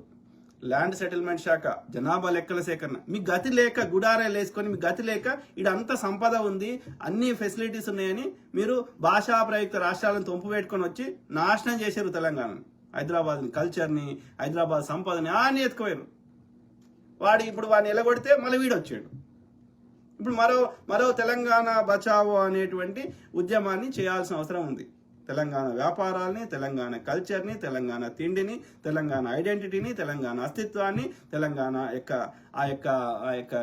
ఆ మాధుర్యాన్ని కాపాడుకోవాల్సిన అవసరం ఎంతైనా ఉంది. కాబట్టి ఇప్పుడు చేయాల్సిన మలిదశ ఉద్యమం తెలంగాణ బచావో ఆందోళన. ఎక్సైజ్ శాఖ, అబ్కారీ శాఖ, జనాభా లెక్కల సేకరణ, తర్వాత పోలీస్ శాఖ. హైదరాబాద్ కొత్వాల్ ఉండేవాడు, కొత్వాల్ అంటే డీజీపీ, ఆయన పేరు ఏదో పటేల్ ఉండే, రెడ్డి ఏదో రెడ్డి పటేల్ మున్నూరు కాపాడు. సో ఎక్సైజ్ శాఖ, అబ్కారీ, పోలీస్ శాఖ, గనుల శాఖ, పరిశ్రమలు, వాణిజ్య శాఖ, లోకల్ ఫండ్ శాఖ, నీటిపారుదల శాఖ, state life insurance fund, city improvement board. ఇది ఈ రోజు చెప్తలే, నేను చెప్తుంది ఒక 50-100 ఏళ్ల కింద ముచ్చట చెప్తున్నా. స్వతంత్రం వచ్చింది, రాజ్యాంగం రాసుకున్నావు, మేధావులు, ఇది అది, ప్రపంచం అంతా ఇట్లా అయింది అట్లా అయింది, అది వేరే ముచ్చట. ఐఎమ్ టాకింగ్ అబౌట్ ఆడ ఎవ్వరి దగ్గర ఏం గతి లేని రోజులలోనే మనం ఇంత అభివృద్ధి ఉండే. హైదరాబాద్ సివిల్ సర్వీసెస్, వ్యవసాయ శాఖ, ఆర్కియాలజీ డిపార్ట్మెంట్, ఆకాశవాణి హైదరాబాద్, కార్మిక శాఖ, Darul Ul school, Chaderghat school, Mufidul Anam high school, Aliya high school. మన వివేకవర్ధని స్కూల్కి వచ్చిండు ఆయన, గాంధీ గారు, అప్పుడే నిజాం కాలంలోనే. సికింద్రాబాద్ మహబూబ్ కాలేజ్, నిజాం కాలేజ్, నాంపల్లి బాలికల పాఠశాల, వరంగల్లో మొదటి తెలుగు పాఠశాల, అసఫియా స్కూల్, వివేకవర్ధిని స్కూల్, మహబూబియా బాలికల పాఠశాల. బాలికలు చదువుకోవద్దు అని చెప్పలేదు చూడండి మీరు. గిన్నె ఎందుకు పెడతారా? Osman university, city college, Hyderabad public school HPS అనేది వరల్డ్ ఫేమస్. పెద్ద పెద్ద ధనవంతుల పిల్లలు, నేటికి ధనవంతుల పిల్లలు, ఫేమస్ వాళ్ళు, ఈ కిరణ్ కుమార్ రెడ్డి, లేకపోతే ఆయన పేరు జగన్మోహన్ రెడ్డి, ఇంకా చాలా మంది హైదరాబాద్ స్కూల్లో చదువుకున్న వాళ్ళే, హెచ్పిఎస్ స్కూల్లో. అంటే ఇంటర్నేషనల్ స్టాండర్డ్ స్కూల్ అది, అర్థమైందా? సో మార్వాడి హిందీ విద్యాలయ అంటే ధనవంతుల పిల్లలందరూ హెచ్పిఎస్ ని చదువుకుంటారు, అర్థమైందా? సో ఇది Hindi Vidyalaya, physical education college, college of veterinary sciences, అంటే జంతువుల మీద కూడా అంత ప్రేమ ఉంది అని అర్థం. ఆయుర్వేద, యునాని వైద్యశాల, మెడికల్ కాలేజీలు, Osmania medical college. So mental hospital, ఎర్రగడ్డ, విక్టోరియా మెమోరియల్, ప్రసూతి దవాఖానా, హోమియోపతి కాలేజీ, యునాని ఆయుర్వేదిక్ ఆసుపత్రుల నిర్మాణం, ఉస్మానియా జనరల్ హాస్పిటల్, అదంతా అందరికీ తెలిసిందే. ఇక నీలాఫర్ హాస్పిటల్, తర్వాత కోరంటి ఫీవర్ హాస్పిటల్, ఇట్లా చెప్పుకుంటూ పోతే శాంతాడంత లిస్ట్ ఉంది. ఇంకా మనకి నోటికి కొన్ని ఎంతవరకు మనకి గుర్తుకొచ్చిన కాడికి చెప్పినాం, ఇంకా చెప్పని చాలా ఉంటాయి. ఓకే, ప్యాలెస్ గీలెస్ ఇంకా లెక్క పెట్టుకుంటూ పోతాయి. సో బ్రిడ్జులు. సో కాబట్టి ఇంత చేసినవని పట్టుకొని నీకు శాత కాదు, నువ్వు రజాకార్వి, నువ్వు అర్బన్ నక్సలైట్వి, నువ్వు ఇంకో తొక్క, నువ్వు కమ్మివి, నువ్వు కాంగివి, నీ దోపిడిని ప్రశ్నిస్తే మా మీద గిదా నువ్వు చెప్పేది. తోలు దిగొద్దు ఇట్లాంటి వాళ్ళు. చెప్పండి మిత్రులారు, దయచేసి ఆలోచించండి. మీ కామెంట్స్ చదువు. 16 కామెంట్లు ఉన్నాయి. నరసింహ శర్మ, చూసినావా బూతు ఇక చూడు. నేను చెప్పిన డేటా కానీ అక్కడ వాస్తవమా కాదా కానీ ఒక సైంటిఫిక్ చర్చ కానీ ప్లాన్ లేకుండా చిన్న ఇల్లు కట్టలేము. వీడు దేశాన్ని నిర్మించడానికి పండిత్ జవహర్ లాల్ నెహ్రూ గారు అక్కడ ఏది సోవియట్ యూనియన్లో అక్కడ మంచిగా సోవియట్ యూనియన్ని ఇది చాలా అభివృద్ధి చేసిండు. ఆయన పంచవర్ష ప్రణాళికలు అనే కాన్సెప్ట్ తెచ్చి స్టాలిన్ గారు అని వాటిని ఆదర్శంగా తీసుకొని అక్కడ స్టడీ చేసి మన దేశానికి పంచవర్ష ప్రణాళికలు అనే సిస్టమ్ని ప్లానింగ్ కమిషన్ పెట్టి దానికి నిధులు కేటాయించి మేధావుల యొక్క సలహాలు తీసుకొని ఏ రంగంలో భారతదేశం బలహీనంగా ఉందో అవి వాళ్ళ మేధావులు చెప్పిన ప్రకారంగా ఆ ఫండ్స్ కేటాయించి ఆ విధంగా ఒక్కొక్క పంచవర్ష ప్రణాళికలో ఏ రంగానికి ఎక్కువ ప్రయారిటీ ఇవ్వాలి, ఏ రంగంలో బలహీనం ఉన్నాం అన్ని రంగాలను పైకి తేవాలనే ఉద్దేశంలో ఒక పంచవర్ష ప్రణాళికల వ్యవసాయ రంగానికి, ఇంకో పంచవర్ష ప్రణాళిక ఇన్ఫ్రాస్ట్రక్చర్కి, లేకపోతే ఇవాళ అట్లా చేసుకుంటా వస్తూనే ఇవాళ మనము ఏది యొక్క ఉక్కు కర్మాగారాలు పెట్టుకున్నాము, ఎంప్లాయ్మెంట్ ఇవ్వగలిగినాము, బాబా అటామిక్ రీసెర్చ్ సెంటర్ పెట్టుకోగలిగినాము, ఈ యొక్క నీటిపారుదల కింద నాగార్జున సాగర్ ప్రాజెక్టు యొక్క ఇది బాక్రానంగల్ ప్రాజెక్టు, హీరాకుడ్ ప్రాజెక్టు, అట్లాంటి బహుళార్థ సాధక ప్రాజెక్టులు కట్టుకున్నాము. దాని ద్వారా ఎలక్ట్రిసిటీ ప్రొడక్షన్ జరుగుతుంది, దాని ద్వారా పంటలు పండించుకుంటున్నారు. సో ఆ విధంగా ఇవాళ భారతదేశం ఈ స్థాయికి ఎదగడానికి ఆ యొక్క మహనీయుడి యొక్క ఆలోచనలే. కాబట్టి నువ్వు ఫస్ట్ రాగానే ఎత్తేసింది ఏంది? Planning commission. ప్లాన్ లేకుండా చిన్న ఇల్లు కట్టలేము. నువ్వు దేశాన్ని నిర్మించాలంటే ప్లాన్ లేకుండా ఏం చేస్తావు అంటే నువ్వు కట్టడానికి రాలేదు, కూల్చడానికి వచ్చినావు, కూలుస్తున్నావు. నిన్న ఆడ తెచ్చి కూర్చుని పెట్టింది ఈ మార్వాడి అదానీలు, అంబానీలు. అంటే దేశ సంపదని దోసుకుంటున్నావు. అప్పుడు కాంగ్రెస్ హయాంలో ఏది అదాని 160వ స్థానంలో ఉండే ప్రపంచంలో ధనవంతుడిగా. ఇదే ఇవాళ 2వ ధనవంతుడు అయిండు. ఏం చేసి ఎట్లా అయిండో చెప్పండి. ఆ సీక్రెట్ మాకు కూడా చెప్పండి. జెఫ్ బేజోస్కి చెప్పండి కదా. అమెజాన్ అనేటి ఆయన పెట్టి లేకపోతే మైక్రోసాఫ్ట్ బిల్ గేట్స్కి చెప్పండి ఆ సీక్రెట్ ఏందో. కేవలం దోపిడి, వ్యాపారం చేయలే. ఎంతమందికి ఎంప్లాయ్మెంట్ ఇస్తాడు? ఒక మైక్రోసాఫ్ట్ అయినా, ఒక గూగుల్ అయినా, ఒక అమెజాన్ అయినా లక్షల కోట్ల మందికి ఇస్తుండే ఉద్యోగాలు, పని కల్పిస్తుండు. అదాని ఒక 5 మందికి కూడా కనిపిస్తాడు. 17,000 మంది ఎంత ఉన్నారు, మరి వాళ్ళకు లక్షల మంది ఉన్నారు. నువ్వు ప్రపంచంలో 2వ ధనవంతుడి అంటే అర్థం ఏంది? సంపదను నువ్వు డిస్ట్రిబ్యూట్ చేస్తలేవు, దోచుకొని పెట్టుకొని అక్కడ కూర్చున్నావు. మా సంపదను తెచ్చుకోవి, నువ్వు వ్యాపారం చేస్తలేవు. అర్థమైందా? సో అది పరిస్థితి. ఈ నరసింహ శర్మ అంటేనే బాపనోడు. ఈ బ్రాహ్మణుడు దోసుకుంటున్నాడు. బ్రాహ్మణుడేమో దోసుకోవడానికి చట్టాలు చేసి వీడు కొంత దోసుకుంటుండు. ఆర్య బనియా పూర్తిగా దోసుకుంటున్నాడు. సో ఆర్య బనియాలు, ఆర్య బ్రాహ్మణులు మనకు పట్టిన శని. ఆర్య బ్రాహ్మణులకు సంఖ నాకేటోడు ఈ నరసింహ శర్మ. ఈ శర్మనే పూజారి అవుతాడు కానీ ఒక సాకలాయనని, ఒక మంగళాయనని, ఒక మాదిగాయనని మనందరం హిందువులం అంటాడు. ఏ ముస్లిం అయినా ఇమాం కాగలుగుతాడు, ఏ క్రిస్టియన్ అయినా పాస్టర్ కాగలుగుతాడు, కానీ ఏ హిందూ అయినా పూజారి కాలేడు, ఒక్క సనాతన ఆర్యుడు తప్ప. అంటే ఏం చెప్తున్నా, హిందువులు వేరు, హిందూ అనేది గడ్డ పేరు మాత్రమే. భారతీయులు అని ఎట్లా అంటున్నామో, ఇండియన్స్ ఎట్లా అంటున్నామో, ఇండస్ సివిలైజేషన్ లేకపోతే ఇండస్ రివర్ కింద వచ్చిందే ఇండియన్స్. Same thing. సింధువులు, మనం సింధువులం, సింధువులం. ఆ సింధుని పర్షియా వాడికి వాడు అన్ని హెచ్చుతోడు వలుతాడు కాబట్టి వాడు హిందూ అన్నాడు. ఇప్పటికీ మీరు ఏ ఇస్లాం దేశం పోండి, భారతదేశం అన్నారు, ఇండియా అన్నారు, హిందుస్థాన్ అనే పిలుస్తారు. నువ్వు ఆఫ్ఘనిస్తాన్కి పో, ఇరాన్కి పో, ఇంకో దేశం పో. సో ఇట్స్ నాట్ ఏ మతము, ఈ గడ్డ పేరు. ఎందుకంటే వాడి గడ్డకు రావాలంటే వాని దేశం నుంచి 3 దిక్కుల నీళ్లు ఉన్నాయి కాబట్టి ఒకటే దగ్గర ల్యాండ్ ఉంది కాబట్టి ఆ యొక్క ఇది ఇప్పుడు ఉన్నటువంటి పంజాబు, ఆ యొక్క గుజరాత్, రాజస్థాన్ ఆ ప్రాంతం నుంచి అటు పైకి పోతే పాకిస్తాన్ వస్తుంది. పాకిస్తాన్ అప్పుడు భారతదేశంలో ఉండే కాబట్టి ఆ పాకిస్తాన్ దాటిపోతే ఆ ఖైబర్ పఖ్తూ అనే వ్యాలీ నుంచి ముందుకు పోతే అక్కడ నుంచి ఆ యొక్క ఇరాను అవి వస్తాయి. సో వాడు అక్కడి నుంచి భారతదేశం రావాలంటే ఈ ఇండస్ రివర్ని దాటుకొని రావాలి, ఈ సింధు నదిని దాటుకొని రావాలి. కాబట్టి సింధుస్థాన్ని వాడు హిందుస్థాన్ అన్నాడు. వీడు ఎస్ తోడు వలుకుతాడు, వాడు హెచ్ తోడు వలుకుతాడు. అదే డిఫరెన్స్. ఓకే, సంస్కరించబడిన పర్షియా భాషనే సంస్కృతం. నేను తప్పు చెప్పినా మీకు అనిపిస్తే ఆ యొక్క జొరాస్ట్రియన్స్ కానీ ఆ ఇరాన్కి సంబంధించిన ఓల్డ్ అవెస్త, జొరాస్ట్రియన్లు వాళ్ళు మాట్లాడుకునేది వాళ్ళదంతా అవెస్త. ఓకే, అది పర్షియాలు, ఇప్పటికి పర్షియాలు ఉన్నారు. ఓకే, వాళ్ళు కాకుండా ఓల్డ్ పర్షియా తీయండి, సంస్కృతంలో ఎట్లా ఉన్నాయో ఏమేం పదాలు ఉన్నాయో ఇంచుమించు అట్లే ఉంటాయి, ఆ ప్రొనౌన్సియేషన్ ఎవ్రీథింగ్. ఈ యొక్క మూలవాసులు అగ్గిని మొక్కే కల్చర్ లేదు ఇక్కడ. వాళ్ళు జొరాస్ట్రియన్స్ అగ్గిని మొక్కుతారు, అర్థమైందా? యజ్ఞాలు యాగాలు బలిచ్చే కల్చర్ ఇక్కడ లేదు. ముక్కు మూసుకొని ధ్యానం చేసే కల్చర్ ఉండే తప్ప ఇవి లేవు. ఈ జంతు బాలులు, నరబాలు లేవు, అశ్వమేధాలు లేవు. అశ్వాన్ని అశ్వమే లేదు అసలు భారతదేశంలో. అశ్వమేధ యాగం ఎడికలు వచ్చింది, అర్థమైందా? సో అశ్వాలని అది పుట్టినవి అక్కడ మన చారిత్రక ఆధారాలు కజకిస్తాన్లో ఉన్నాయి. కజకిస్తాన్ అనేది కూడా అప్పుడు పర్షియాలో భాగంగానే ఉండేది. ఇవాళ ఆ గుర్రాన్ని అత్యంత పవిత్రంగా భావిస్తారు. గుర్రం మాంసాన్ని తినేది కజకిస్తాన్లో చేస్తారు నేటికి.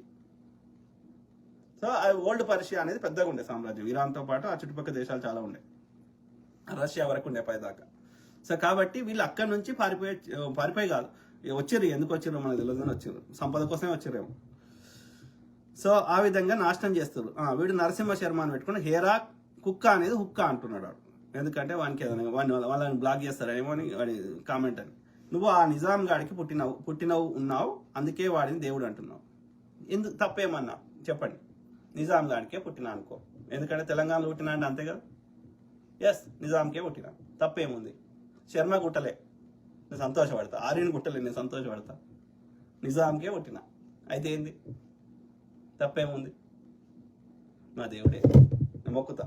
నేను చదువుకున్న ఉస్మానియా యూనివర్సిటీ విశ్వవిద్యాలయం ఓయూ క్యాంపస్లో నేను బయోమెడికల్ ఇంజనీరింగ్ చదివిన 96 to 2000. ఓకే, నా ఉస్మానియా యూనివర్సిటీ కట్టించిన దేవుడు నాకు ఇలా చదువు నేర్పి మీ ముందు మాట్లాడే శక్తిని ఇచ్చిన దేవుడు నాకు. బరాబర్ చెప్పుకుంటా, తప్పులేదురా. మమ్మల్ని మూతికి ముడ్డికి చీపురు కట్టలే మా నిజాం గారు, అర్థమైందా? మాకు వేదము, అది వేదమే చెత్త ఫస్ట్ ఆఫ్ ఆల్. ఆ చెత్తని కూడా మాకు ఎవడన్నా పుస్తకం రాస్తే ఎవడన్నా గుంజుకొని చదువుకుంటాడు శూద్రుడు అని చెప్పి వీని ముక్కులో వాడు చెప్పేటాడు, వీని షోలో వాడు చెప్పేటాడు. ఎవడన్నా బై మిస్టేక్ తెలుసుకున్నా వీని షవులలో సీసం పోస్తాడు వింటే, లేకపోతే వాడు ఉచ్చరిస్తే నాలుకలకు వస్తాడు. చిన్న పిల్లలని చూడకుండా వీడు ఆ యొక్క ఉచ్చరిస్తే నాలుకలకు వచ్చాడు. ఇంకా దళితుల పరిస్థితి అయితే అగమ్యకు వచ్చిన ఈ వర్ణ సిస్టంలోనే లేరాలు. ఎందుకు లేరు అంటే వాళ్ళని వెలివేసిండు. ఎందుకు వెలివేసిండు అంటే వీడు చెప్పినట్టు వినలేదు వాళ్ళు. వీడి అన్యాయాన్ని ఎదిరించారు. నాటి నుంచి ఎదిరిస్తే వాళ్ళకి వీడేసిన పనిష్మెంట్ ఏంటంటే ఊరే అవతలు ఉండండి, మీరు కూడా బతకాలి కాబట్టి అందుకని ఆ అడ్డమైన పనులన్నీ చేయించిండు. రోడ్లు ఊడిపించిండు, సండాసులు గడిపించిండు, అన్ని రథాలు గుంజిపించిండు, అన్ని అడ్డమైన పనులు చేయించాడు, చెప్పులు గుట్టిపించిండు. సో అంటే ఎవరు చేయడానికి సిద్ధంగా లేని పనులన్నీ చేయించాడు. ఎందుకంటే it was part of the punishment. వీడు చెప్తినలేదని. అందుకే వాడి 4 వ్యవస్థలలో 4 వర్ణాశ్రమాలు ఉండడు. స్టార్టింగ్లో ఉండే యజ్ఞం చేస్తే ముగ్గురే చేసేటోళ్ళు. ఇవాళ దళితులు అని వెలివేసిర్రు. మాదిగా అంటున్నారు. మాల కాదు, మాల అనేది అది రక్షణ కోసం వాళ్ళు ఉన్నారు కానీ మాదిగా చెప్తున్నా. సో ఈ మాదిగా అనే వాళ్ళు ఏది యజ్ఞం చేసేటప్పుడు ముగ్గురు కలిసి చేసేటోళ్ళు యజ్ఞం. ఒకడు బ్రాహ్మణుడు, ఋత్విక్కులు అంటే వాడు అదే ఈ సంస్కృతంలో ఈ మంత్రాలు చెప్పేవాడు, అర్థమైందా? దానికి తోడు ఈ రాజు అనేవాడు క్షత్రియుడు. రాజు దానికి కావాల్సిన డబ్బులు అని ఇచ్చేవాడు, స్పాన్సర్ చేసేవాడు ఆ యజ్ఞానికి కావాల్సినవి అని. యజ్ఞం చేయించేవాడేమో ఆర్య బ్రాహ్మణుడు. యజ్ఞం చేసేవాడు అంటే మంత్రాలు చెప్పేవాడు. అట్లా యజ్ఞానికి కావాల్సిన ధనము అన్ని ఇచ్చేవాడేమో, ఏది ఏర్పాట్లు చేసేవాడేమో, దానికి కావాల్సిన ఫండింగ్ చేసేవాడేమో ఈ యొక్క క్షత్రియుడు.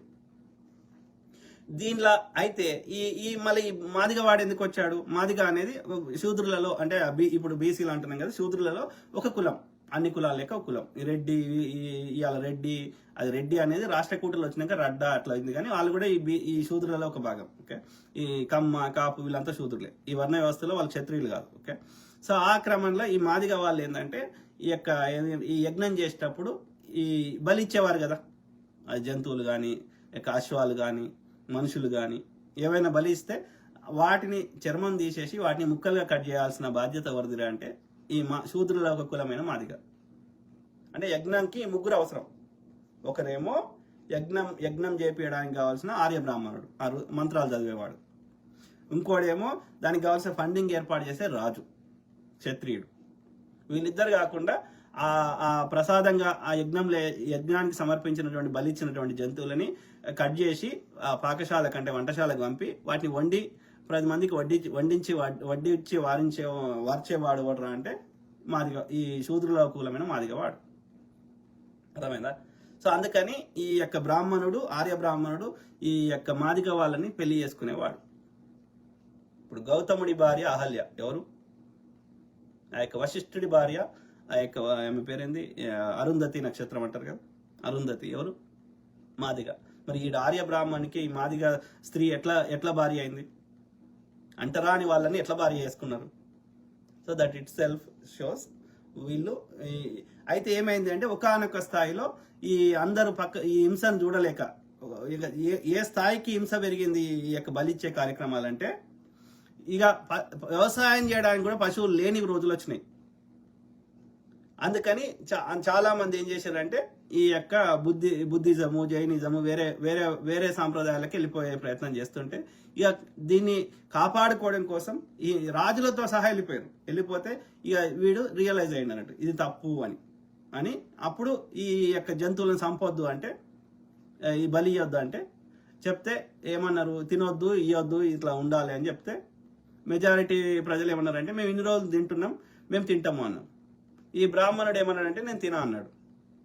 తినా అంటే వీడి అగ్రహారాలు అనే కాన్సెప్ట్ స్టార్ట్ అయ్యి వీడు ఒక ఊరికి దూరంగా వీడు ఉండడం స్టార్ట్ చేసాడు. ఎందుకంటే వీళ్ళ పక్కకుంటే మాకు తినాలనిపిస్తుంది అని చెప్పి ఈ బ్రాహ్మణుడు తినడం మానేసాడు. ఇక అంటే ఎవరిది వాళ్ళు చంపుకొని తింటున్నారు వాళ్ళు శూద్రులు మిగతాళ్ళు. ఈ తినడం మానేసి వీడు అగ్రహారాలకు పోయిండు. వీడు ఇది అయిండు బ్రాహ్మణుడు. తర్వాత మరి మాదిగోళ్ళకి ఏందంటే వాళ్ళని వద్దురా, కట్ చేయకరా అని చెప్పారు. చెప్తే మేము ఇన్ని రోజుల నుంచి కట్ చేస్తున్నాము, అది మా కులవృత్తి అయిపోయింది, నువ్వు కట్ చేయొద్దంటే ఎట్లా, మేము చేస్తాము అన్నాడు. అంటే రాజు చెప్తున్నావా, మేము చెప్తున్నావా అని చెప్పి వాళ్ళని వెలివేశారు. అప్పటి నుంచి వాళ్ళ బతుకు అగమ్యగోచరం అయిపోయింది. ఊరికి దూరము, మూతికి ముంత, ముడ్డికి చీపురు, ఇది పరిస్థితి. అంటే ఇట్ వాజ్ ఎ పనిష్మెంట్.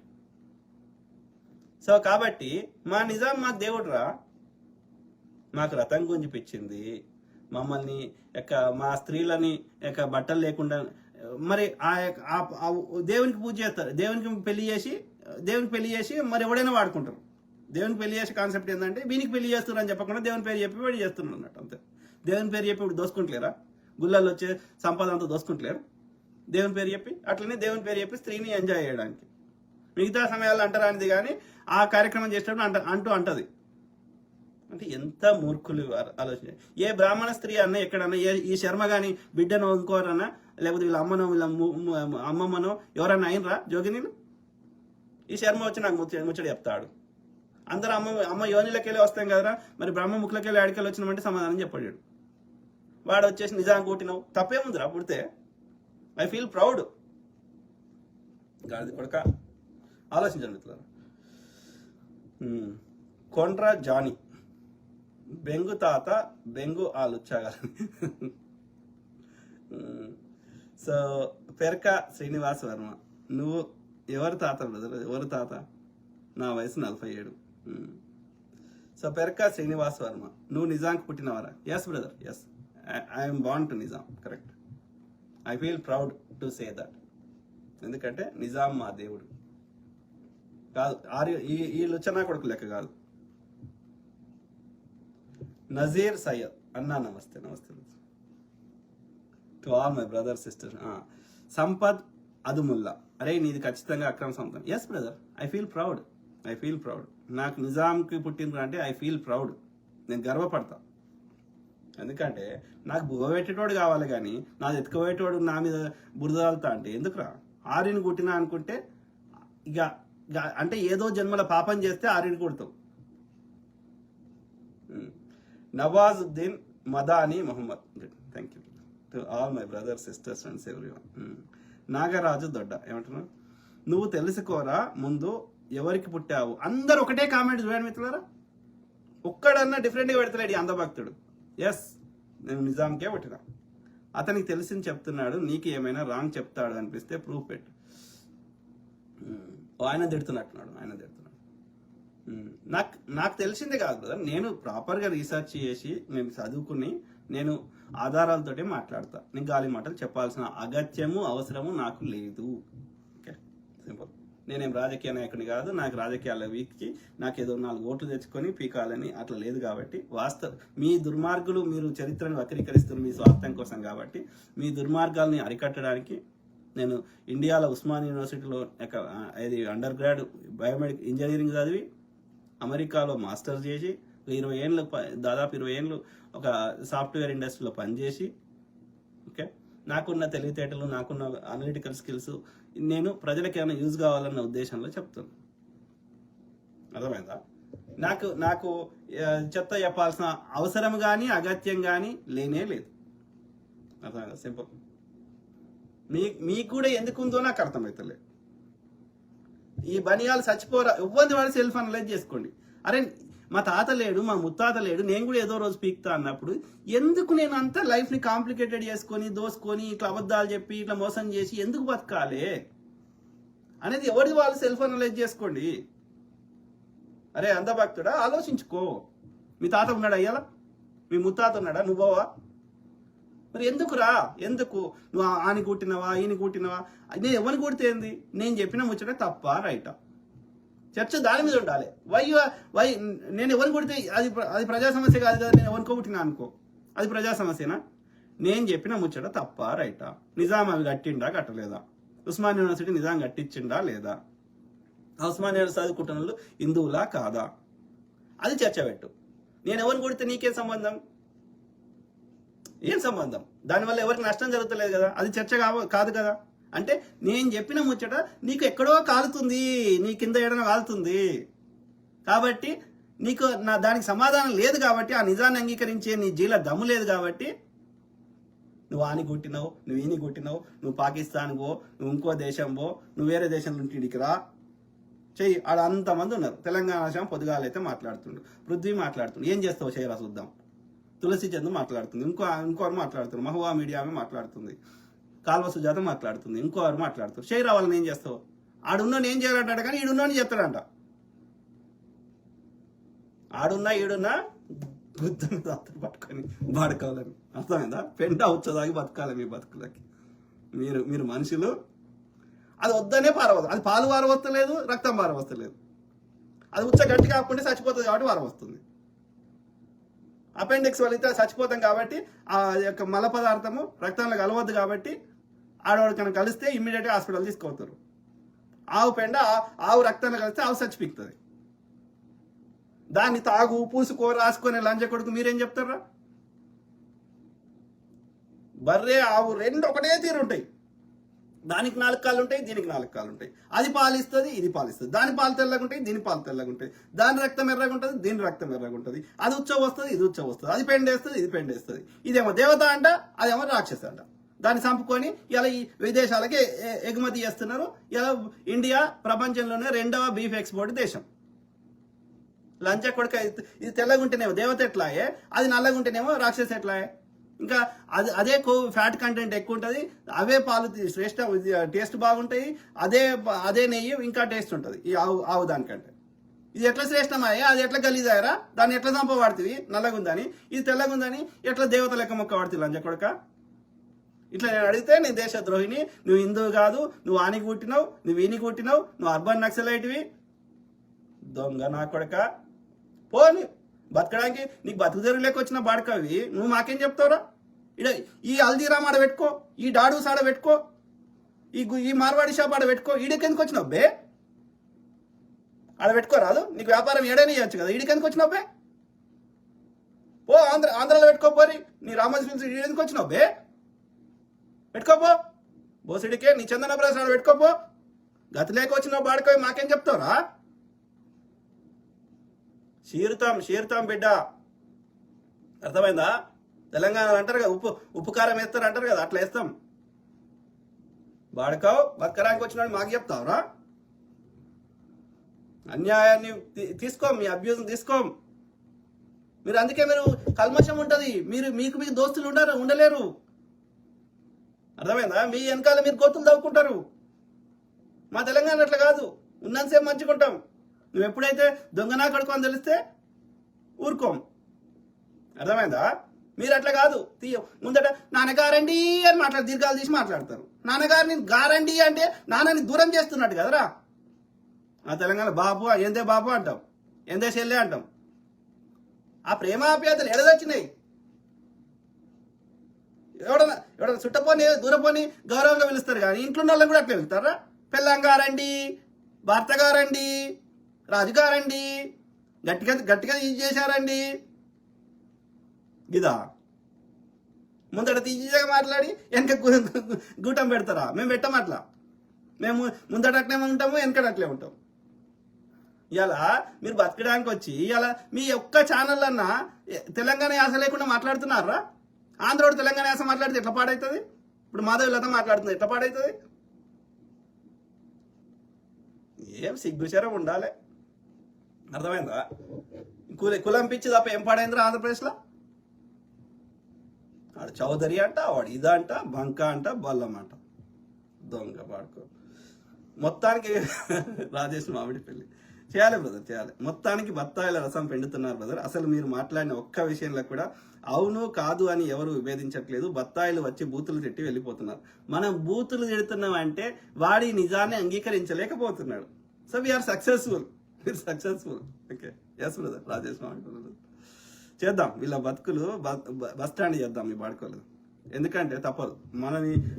మన అస్తిత్వానికి దెబ్బ కొడతా, మన యొక్క ఆత్మగౌరవానికి దెబ్బ కొడతా, మన ప్రాంతంకి వచ్చి మనని ఎడ్డిస్తా, మన అవమానిస్తా అంటే ఎందుకు కూర్చుంటాం? ఎన్ని రోజులు చేస్తాం అట్లా? నోవే కదా. అందుకే స్ట్రిక్ట్ చట్టాలు తేవాలి. అందుకోసం మనం ఒక కార్యాచరణ తీసుకోవాలి. వేరే ప్రాంతం వాడు ఈ ప్రాంతం లాగా ఫీల్ అయ్యేంత వరకు ఒక 50-100 ఏళ్ళు నెక్స్ట్ జనరేషన్ దాకా వాడు ఈ ప్రాంతం సంక్రాంతి వస్తే మళ్ళీ ఆంధ్రాకి పోకుండా ఉండేంత వరకు. ఓకే, వీడు ఇంకో పండుగ నార్త్ ఇండియన్ పండుగ వస్తే ఆడికి పోకుండా ఉండేంత వరకు, అప్పటిదాకా వాడికి ఈ తెలంగాణలో 1 ఇంచు భూమి కూడా కొనుక్కునే హక్కు ఉండకూడదు. అర్థమైందా? అట్లాంటి చట్టం వాడి ఇక్కడి వాడు అని మనందరం ఫీల్ అయిన రోజు అప్పుడు మనం రివ్యూ పెట్టి వాడు నిజంగా ఇక్కడ తెలంగాణ కల్చర్లో ఒక భాగం అయిండు, తెలంగాణ భాష మాట్లాడతాడు, తెలంగాణ యాస మాట్లాడతాడు, మా సకినాలు తింటాడు, మా సర్వపిండి తింటాడు, మా బోనాల పండుగ చేసుకుంటాడు అనుకున్నప్పుడు, ఇక్కడ ప్రజల్ని హైర్ చేసుకుంటాడు అని మాకు ఫీలింగ్ వచ్చినప్పుడు అప్పుడు కొనుక్కోవాలని లేదా అనేది మా పర్మిషన్ తీసుకోవాలి. అంతవరకు దాకా తెలంగాణలో నయా ఇంచు భూమి కూడా మీకు కొనుక్కునే హక్కు లేకుండా చేస్తాం. అర్థమైందా? అందుకోసం ఎంత దూరమైనా పోయి కొట్లాడతాం. గుర్తుపెట్టుకోండి బిడ్డ, ఎల్లకాలం నడవది ఇది. Mahesh good night. రాజేష్ మామిడి పెళ్లి. ఆర్యులు సంచారకులుగా వాళ్ళని అందరూ వెలివేశారు. వీళ్ళ వికృతమైన చేష్టలకి విచ్చలవిడి శృంగారం, కరెక్ట్ బ్రదర్, విచ్చలవిడి శృంగారం, మామూలు శృంగారం కాదు. ఎప్పుడు తాగే ఉంటారు. దేవతలు అరమోడుపు కనులతో ఉండేవారు. ఎందుకుంటాడు అంటే వాడు ఏదో మత్తు పదార్థం తీసుకున్నాడు అని అర్థం. వాళ్ళు రాసిన ఆ యొక్క వేదాలలో ఏవైతే చెప్తున్నారో అలానే ఉంది ఇదంతా. దస్యులు అంటే ఇక్కడి మూలవాసులు, దాసులు అని చెప్తున్నాడు. రాక్షసులు అంటే ఆ యొక్క మీరు అడవులను అడవులలో ఉండే వాళ్ళు, చెట్లని అక్కడ అడవులలో ఉండే ఖనిజ సంపదని కాపాడుకునే వాళ్ళు కాబట్టి, రక్షించేవారు కాబట్టి వాళ్ళు రాక్షసులు. సురులు, సురాపానం తాగే వాళ్ళు సురులు. సురాపానం తాగొద్దు అని ఈ యొక్క అసురుల దేవుడైనటువంటి శుక్రాచార్యుడు చెప్తే వీళ్ళు తాగలేదు కాబట్టి వీళ్ళు అసురులు. ఓకే, అంటే సూర్యుడు అనేవాళ్ళు అన్నం ఘన పదార్థం తినేవారు కాదు. ఈ యొక్క ఎప్పుడూ తాగి ఉండేవారు. అదే స్వర్గము. అందులో రంభ, ఊర్వశి, మేనక, తిలోత్తమ ఆడదాన్ని ఒలువలు లేకుండా, బట్టలు లేకుండా వీరికి నాట్యం చేసుడితో పాటు ఎప్పుడు కోరికొచ్చినా, ఎవడికి కోరికొచ్చినా తీర్చుకునేవాడు. అదా సింపుల్. ఇలా ఇది ఫ్రీ సెక్స్ అనేది చాలా విచ్చలవిడిగా ఉండేది. ఆమె ఎంతమందిని కన్నది? ఆమె యొక్క కుంతీదేవి 3 కన్నది. సూర్యదేవునితో, ఇంకో దేవునితో, ఎట్లా కన్నది? ఎందుకంటే భర్త చెప్పిండు, అరే వీడు చాలా బలీయంగా ఉన్నాడురా, వీని లక్షణాలు వస్తాయి పుడితే, వీడు వాయుదేవుడు ఉన్నాడు, వీని లెక్క బలమైన వాడు పుడతాడు, వీడు విలువిద్యలు ఉన్నాడు, వీడు ఇంకోడు ఉన్నాడు, వానితోడు కన్నమని చెప్పిండు. వానితోడు కన్నది. అంతే. సో అర్థమైందా? ఇవాళ కురువంశం మహాభారతం స్టార్ట్ అయినప్పుడు అలా ఆమెకు ఆ యొక్క అంబాలిక ఇది ఎందుకు వచ్చింది? ఆ ధృతరాష్ట్రుడు, పాండురాజు, ఇంకోడు కూడా ఎందుకు పుట్టిండు? భీముని కన్నా శాంతనుడు ఇంకోడు. సో ఎందుకంటే ఈ యొక్క ఇది వైశంపాయనుడు లేదంటే వేదవ్యాసుడు.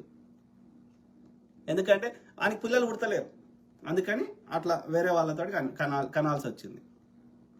అర్థమైందా?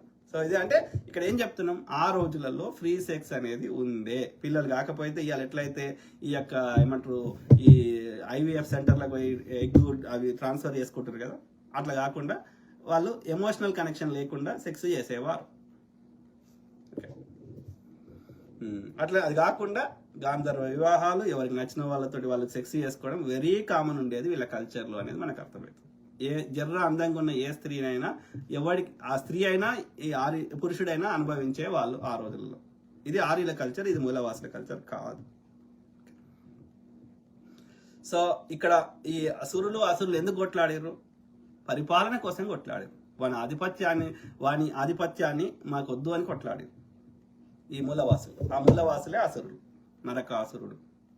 లేకపోతే ఈయనైతే ఇంకా ఆయనైతే వీళ్ళు చెప్పిన టర్మ్స్ అండ్ కండిషన్స్ ప్రకారం కూడా చాలా మంచివాడు. బలి చక్రవర్తి కేరళ ప్రాంతాన్ని పరిపాలించేవాడు. అతన్ని ఈ పొట్టివాడు వచ్చినటువంటి వామనుడు అనే మూర్ఖుడు పాతాళంలో దక్కిండు. పాతాళం అంటే వాని భాషలో సౌత్ ఇండియా అని అర్థం. అంటే వీడిగా యూపీ యొక్క ఉత్తరాఖండ్ ఈ ప్రాంతాలను దేవభూమి అని పిలుస్తున్న దేవభూమి అంటే ఉత్తరాఖండ్ ఆ హిమాలయ ప్రాంతాలు. సో అక్కడ నివసించేవాడు ఆ చలి ప్రాంతాల్లో. వానికి భూమి ఏదంటే ఉత్తరప్రదేశ్, గా ప్రాంతాన్ని పరిపాలించేవాడు. ఈ కింద ఉండేదంటే దండకారణ్యం, పాతాళం. కేరళ ఈ ప్రాంతం అయితే పాతాళం దొక్కిండు అంటే కేరళ ప్రాంతానికి పోరా అని చెప్పిండు అన్నట్టు. ఆడ పరిపాలించుకోపోరా అని చెప్పిండు, మా ఉత్తరప్రదేశ్లో వద్దురా అని చెప్పిండు అంతే. సో శృంగారము, రక్తం తాగడం ఇలాంటి వేషాలకి కాబట్టి వాళ్ళు భారతదేశంలో వచ్చి ఉన్నారు. ఇక్కడ వాళ్ళు ఉండనివ్వలేదు బ్రదర్. ఇక్కడ కొట్లాడిరు కానీ వాళ్ళకున్న ఈ యొక్క విలువిద్య, ఈ యుద్ధ నైపుణ్యాలతోటి వీళ్ళకి సామర్థ్యం, కొట్లాడే శక్తి వాళ్ళంతా లేకపోవడం వల్ల ఇక మనం ఏం చేయలేక బానిసలుగా వారు చెప్పినట్టు వినలేదు కూడా. ఎల్లకాలం యుద్ధాలు జరుగుతూనే ఉన్నాయి. ఇప్పుడు ఇవన్నీ రామాయణ, ఇప్పుడు పురాణాలు ఇవన్నీ ఏంది? సూర్యులకి అసురుల మధ్యలో యుద్ధం ఏంది? మూలవాసులకి ఈ యొక్క ఆర్యులకి మధ్యలో జరిగిన యుద్ధమే అది. ఇప్పుడు కైలాసము భూమి మీద ఉన్నప్పుడు స్వర్గం నరకం ఏడు ఉంటాయి? భూమి మీద ఉండయా? దేవభూమిలో ఉత్తరాఖండ్లో మనిషికో ఒక పెద్ద ఇల్లు కట్టుకున్నాడు. ఒకటి స్వర్గము, ఒకటి నరకము, ఒకటి వైకుంఠము, ఒకడు ఉండేది వాడు కట్టుకున్నాడు. అంతే సింపుల్. సంచారకులు ఎవరికి పుట్టారో తెలియదు కాబట్టి ఒక కథ అల్లుకున్నారు. మేం బ్రహ్మ తల నుండి వచ్చాం. తల నుండి అది సాధ్యమే కాదు. ప్రకృతికి విరుద్ధమైన మాటలు చెప్తే ఎట్లా కలుస్తుంది? అది సాధ్యమైతే చెప్పండి. బ్రహ్మ ముక్కులకేళ్ళు రాగలిగిన వాళ్ళు భూమిని యొక్క కక్షను మార్చండి. భూమి ఇకుండే గురుత్వాకర్షణ శక్తిని తగ్గియండి. సూర్యుని మనకి దగ్గర తీసుకురండి, లేకపోతే ఇంకా దూరం చేయండి. లేకపోతే ఆ మార్స్ గ్రహం మీద నీళ్ళని సృష్టించండి. బ్రహ్మ ముక్కులకేళ్ళు రాగలిగిన వాళ్ళు యోనిలకెళ్ళి కాకుండా ఇట్లా గాలికెళ్ళి రాగలిగిన వాళ్ళు చేయలేరా? 24 గంటలు అవుతుంది తన చుట్టూ తిరగడానికి. దాన్ని 25 గంటలు చేయండి, నేను ఒప్పుకుంటా. మీకు ఇంత శక్తి ఉంది, మీరు గొప్పవాళ్ళని. నువ్వు నేను చెప్తే ఎందుకు ఇంటదిరా ప్రకృతి? ఏ పాస్టర్ చెప్పిన అయినది, ఏ ఇమాం చెప్పిన అయినది. అర్థమైందా? నువ్వు నేను చెప్పినట్టు ఇంటే ప్రతి ఒక్కడు ఒకటి చెప్తాడు. ఉంటుందా? సృష్టి ఉంటుందా? సాధ్యమా అది? సో బ్రహ్మ తల నుండి వచ్చామని సక్రమంగా నిజంగా ఒక భూమిపుత్రులు అయితే ఏదో ఒకటి చెప్పుకునే వాళ్ళు మా పూర్వీకులు. వీళ్ళు ఇలా వచ్చాము, మా సంతతి మాది అని ఏదీ కాకుండా బ్రహ్మ తల నుండి వచ్చామని చెప్పుకునే. అలా చెప్పుకోకపోతే ఎందుకంటే రాజు కూడా ఏం చేస్తాడు అంటే వారి మాట వినాలని చెప్పి నేనే దేవుణ్ణి అని చెప్పేటోడు. Across the world I'm the God, otherwise I'm the son of the God అని చెప్పుకుంటాడు. ఎందుకంటే లేకపోతే వీని మాట ఓడినాడు. నా లెక్క లాజికల్ క్వశ్చన్ అడుగుతాడు. అర్థమైందా? సింపుల్. ఎందుకంటే ఇంతమందితోటి కంట్రోల్ చేయడం సాధ్యం కాదు కాబట్టి that was the technique. Noman Shaikh Al Kabir beef exports owner Satish Sabharwal, వీడు కూడా మార్వాడోడు. ఓకే, మొత్తం దేశంలో ఉన్న బీఫ్ ఎక్స్పోర్ట్ కంపెనీలు అన్ని మార్వాడలే. దానికి ముస్లిం పేరు పెడతారు, ఎందుకంటే 2 రకాల లాభం ముస్లిం పేరు పెడితే. ఒకటి ఎక్కువ ముస్లిం దేశాలకు ఎక్స్పోర్ట్ చేస్తారు కాబట్టి ఇది ముస్లిం వాళ్ళది అనుకొని వాళ్ళు ఇంపోర్ట్ చేసుకుంటారని. అర్థమైందా? అంటే వాడు ముస్లిం దేశాలు మీద బతికేస్తున్నాడు, ముస్లింల మీద. అర్థమైందా? ఇక్కడ దేశ వాళ్ళకి కోపం రావాలి, అరే ముస్లిం వాడు ఏంద్రా బీఫ్ ఎక్స్పోర్ట్ అమ్ముతుండని. వీని మీద కోపం రావద్దు, సతీష్ సబర్వాల్ మీద, ఆర్యన్ మీద కోపం రావద్దు. వీని బతుకు తెరివే ఆ మంచు ప్రాంతం నుంచి వచ్చిండు కాబట్టి ఆడ వానికి ఆవు తప్ప ఇక వానికి ఇన్కమ్ సోర్సే లేదు. పంటలు పండాయి, ఏం పండాయి ఆ మంచు ప్రాంతంలో. సో ఈ ఆవు ద్వారానే ఇప్పుడు మాది మినసోటాలో ఉంటా. ఈడ ఏముంటుంది, చలి 8 నెలలు చల్లగానే ఉంటుంది. ఇక ఎండాకాలం ఏమైనా పండించుకుంటారు, అది ఎందుకోసం, ఈ పశువుల దానా కోసం పండించుకుంటారు. మిగతా కాలంలో ఏం చేస్తుండు, ఈ ఆవునే ఆవు ద్వారానే వాడు బతికేస్తున్నాడు. 2 ఇండస్ట్రీస్ నడుస్తున్నాయి, ఒకటి డైరీ ఇండస్ట్రీ, ఇంకోటి మీట్ ఇండస్ట్రీ. ఈ పశువుల ద్వారా నడుస్తుంది మన మొత్తం. మరి ఈ పశువులకు కావాల్సిన దానా ఎండాకాలంలో పండించుకుంటుండు.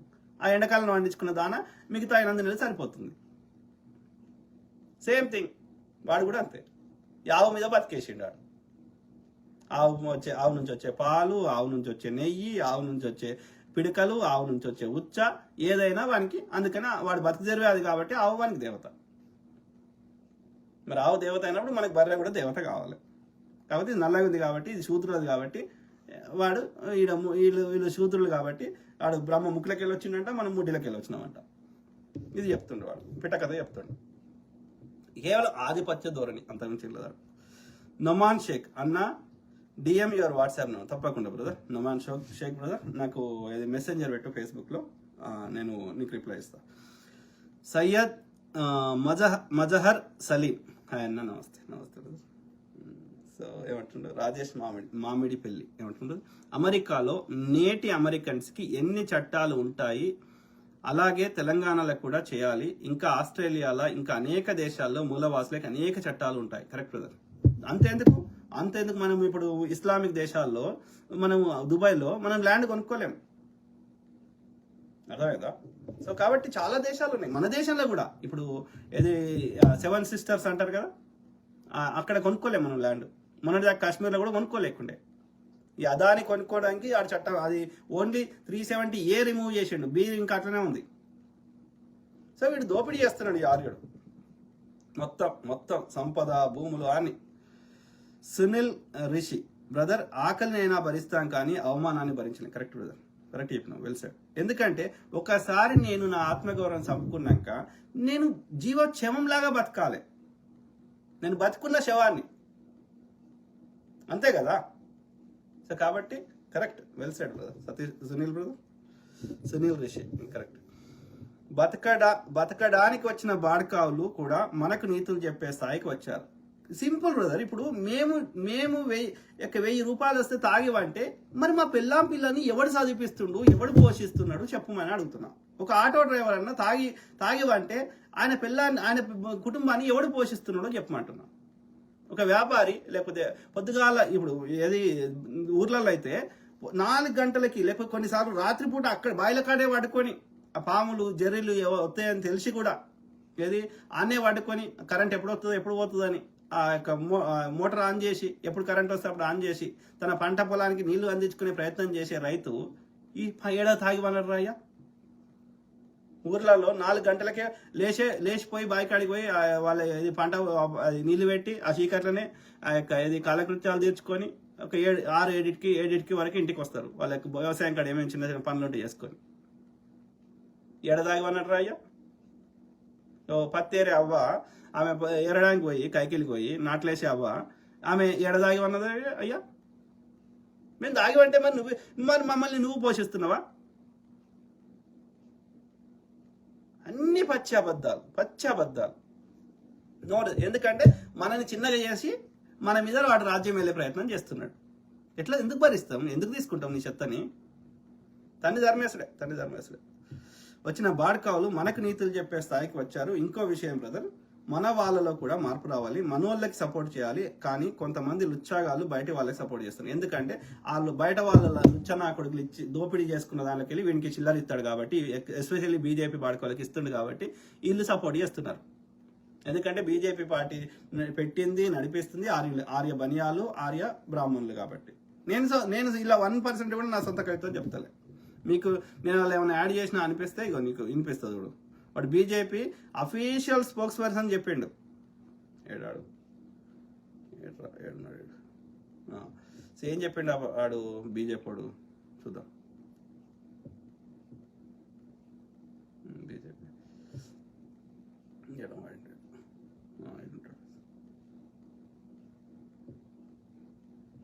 ఓకే చూద్దాం. చూడండి మిత్రులారా. बनिया है आप मेरे जेब में ब्राह्मण है और मेरे जेब में बनिया है। आप कहते रहे कि एक सेकंड भाई साहब सुनो ना। अरे भाई साहब सुनिए ना, पूरा आप प्रश्न पूछा और मेरे को सुनना ही नहीं चाहते। आप जेब में ब्राह्मण है। नहीं एक सुनो। अरे भाई मेरा वोट बैंक में और मेरे कार्यकर्ताओं में, मेरे नेताओं में जब आप ब्राह्मण रहा तो ब्राह्मण पार्टी कहा और बनिया है तो बनिया पार्टी कहा। अरे भाई आप कुछ तो फिर आप चलाओ पार्टी को। मैं भाई आप पत्रकार है तो प्रश्न पूछो। मेरे जेब में ब्राह्मण है और मेरे जेब में बनिया है। आप कहते रहे कि ఈయనెవరు ఇప్పుడు కాంగ్రెస్ ఓడో, కమ్మి ఓడో, ఇంకోడు అర్బన్ నక్సలైటో లేకపోతే రజాకారో చెప్తే ఓకే మనం అర్థం చేసుకుంటాం. వాని భాషలో మనం బురద వెళ్తున్నాం. ఓకే ఇది ఎవరైనా మురళీధర్ రావు అని బీజేపీ అధికార ప్రతినిధి, అఫీషియల్ స్పోక్స్ పర్సన్. ఆయన हमारा एक जेब में बनिया है, दूसरा जेब में ब्राह्मण है. It's 1000% correct. ఇవాళ బీజేపీ నడిపిస్తున్నటువంటి మోడీ, అమిత్ షా బనియాలు. బీజేపీ పార్టీని స్థాపించిన అందరూ బ్రాహ్మణులే, ఆర్య బ్రాహ్మణులే. అర్థమైందా? స్థాపించినటువంటి మహోపాధ్యాయ అంటే ఆయన వాజ్పేయి ఇద్దరు స్థాపించారు. ఇద్దరు ఆర్య బ్రాహ్మణులు. వాళ్ళు కాకుండా మీరు ఎవరన్నా తీసుకో బీజేపీలో మెజారిటీ ఇవాళ ఆర్ఎస్ఎస్ కానీ బీజేపీ కానీ 99% మంది ఓకే దాంట్లో డెసిషన్ మేకింగ్లో ఉన్న వాళ్ళందరూ బ్రాహ్మణులే. ఆర్ఎస్ఎస్ వ్యవస్థాపక అధ్యక్షులతో పాటు ఇప్పటి వరకు ఉన్నటువంటి వాళ్ళు సంచాలకులు అంటారు. సో ఆ విధంగా సంచాలకులు పనిచేసిన ఒక రజ్జుబాయ్ అంటే ఆయన తీసేస్తే మిగతా వాళ్ళందరూ ఆర్య బ్రాహ్మణులే. చిత్ప్లవన్ ఆర్య బ్రాహ్మణులే. సావర్కర్ హిందూ మాస పెట్టిన సావర్కర్ అతడే. ఓకే ఆడ బెంగాల్ శ్యామాప్రసాద్ ముఖర్జీ ఆయన బ్రాహ్మణుడే. అర్థమైందా? బీజేపీ కానీ ఆర్ఎస్ఎస్ రెండు సంస్థలకి.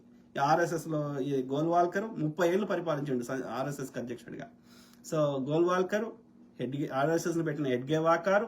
ఓకే అట్లనే మరాఠా సామ్రాజ్యాన్ని ఈ ఛత్రపతి శివాజీ శూద్రుడి నుంచి గుంజుకొని ఇది ఒక 50 సంవత్సరాలు పరిపాలించిన పేష్వాలు బాజీరావు మస్తాని, ఇంకోడోడో రైట్ బాలాజీరావు పేష్వా. వీళ్ళందరూ చిత్ప్లవన్ ఆర్య బ్రాహ్మణులే. గాంధీని చంపడానికి ప్రయత్నం చేసిన అన్నదమ్ములు గోపాల్ గాడ్సే లేకపోతే నత్తూరాం గాడ్సే వీళ్ళందరూ బ్రాహ్మణులే. అర్థమైందా? వాళ్ళు కాకుండా ప్రమోద్ మహాజన్ అద్వానీ స్మృతి ఇరానీ లేకపోతే సుష్మా ఏదో ఉండే కదా పేరు, చనిపోయిన పేరు. అట్లా మీరు ఎవరైనా తీసుకో. Murali Manohar Joshi, you take it, anybody, Nadda. So you name it. ఈ యొక్క బీజేపీ ఐటీ సెల్కి మాలవీయ. సో ఇట్లా ఎవడైనా తీసుకో ఆర్యుడే ఉంటాడు. ఎవడ్రా బీసీ పొరగానే ఏంటంటే బీర్ ఇస్తా, బిర్యానీ ఇస్తా, జైల్లో వాడి తిడిపిస్తా అని రోడ్ల మీద లవ్ చేసుకుంటే గొడవలు చేసేటోళ్ళు, బజరంగ్ దళ్, విహెచ్పిల కింది స్థాయిల్లో ఈ బీసీ పొరగాళ్ళు ఉంటారు. ఎందుకంటే పేదరికంలో ఉంటారు, వానికి పని చేయడానికి ఒళ్ళొంగది. అట్లాంటి బీసీ పొరగాళ్ళకి జంబికత్తులు ఇచ్చి రోడ్ల మీద పంపిస్తారు. కానీ డెసిషన్ మేకింగ్లో నిర్ణయం చేసే దాంట్లో మాత్రం మొత్తం ఈ ఆర్య బ్రాహ్మణులే ఉంటారు. ఆర్ఎస్ఎస్లో 24 విభాగాలు ఉన్నాయి, బీజేపీలో చాలా విభాగాలు ఉన్నాయి. రైతులకు ఒక విభాగం, అందులో మహిళలకు ఒక విభాగం, మైనారిటీలకు ఒక విభాగం, విద్యార్థి సంఘానికి ఒక విభాగం, ఇవన్నీ బీజేపీలో ఉన్నాయి. సిమిలర్లీ ఆర్ఎస్ఎస్లో కూడా అన్ని విభాగాలు ఉన్నాయి. వాటి యొక్క డైరెక్టర్లు కానీ వాటి యొక్క అధ్యక్షులు కానీ ఎవరు అంటే చూడండి మీరు, అందరూ ఆర్యలే ఉంటారు. ఒక్క బీసీ వాడు ఉంటాడు.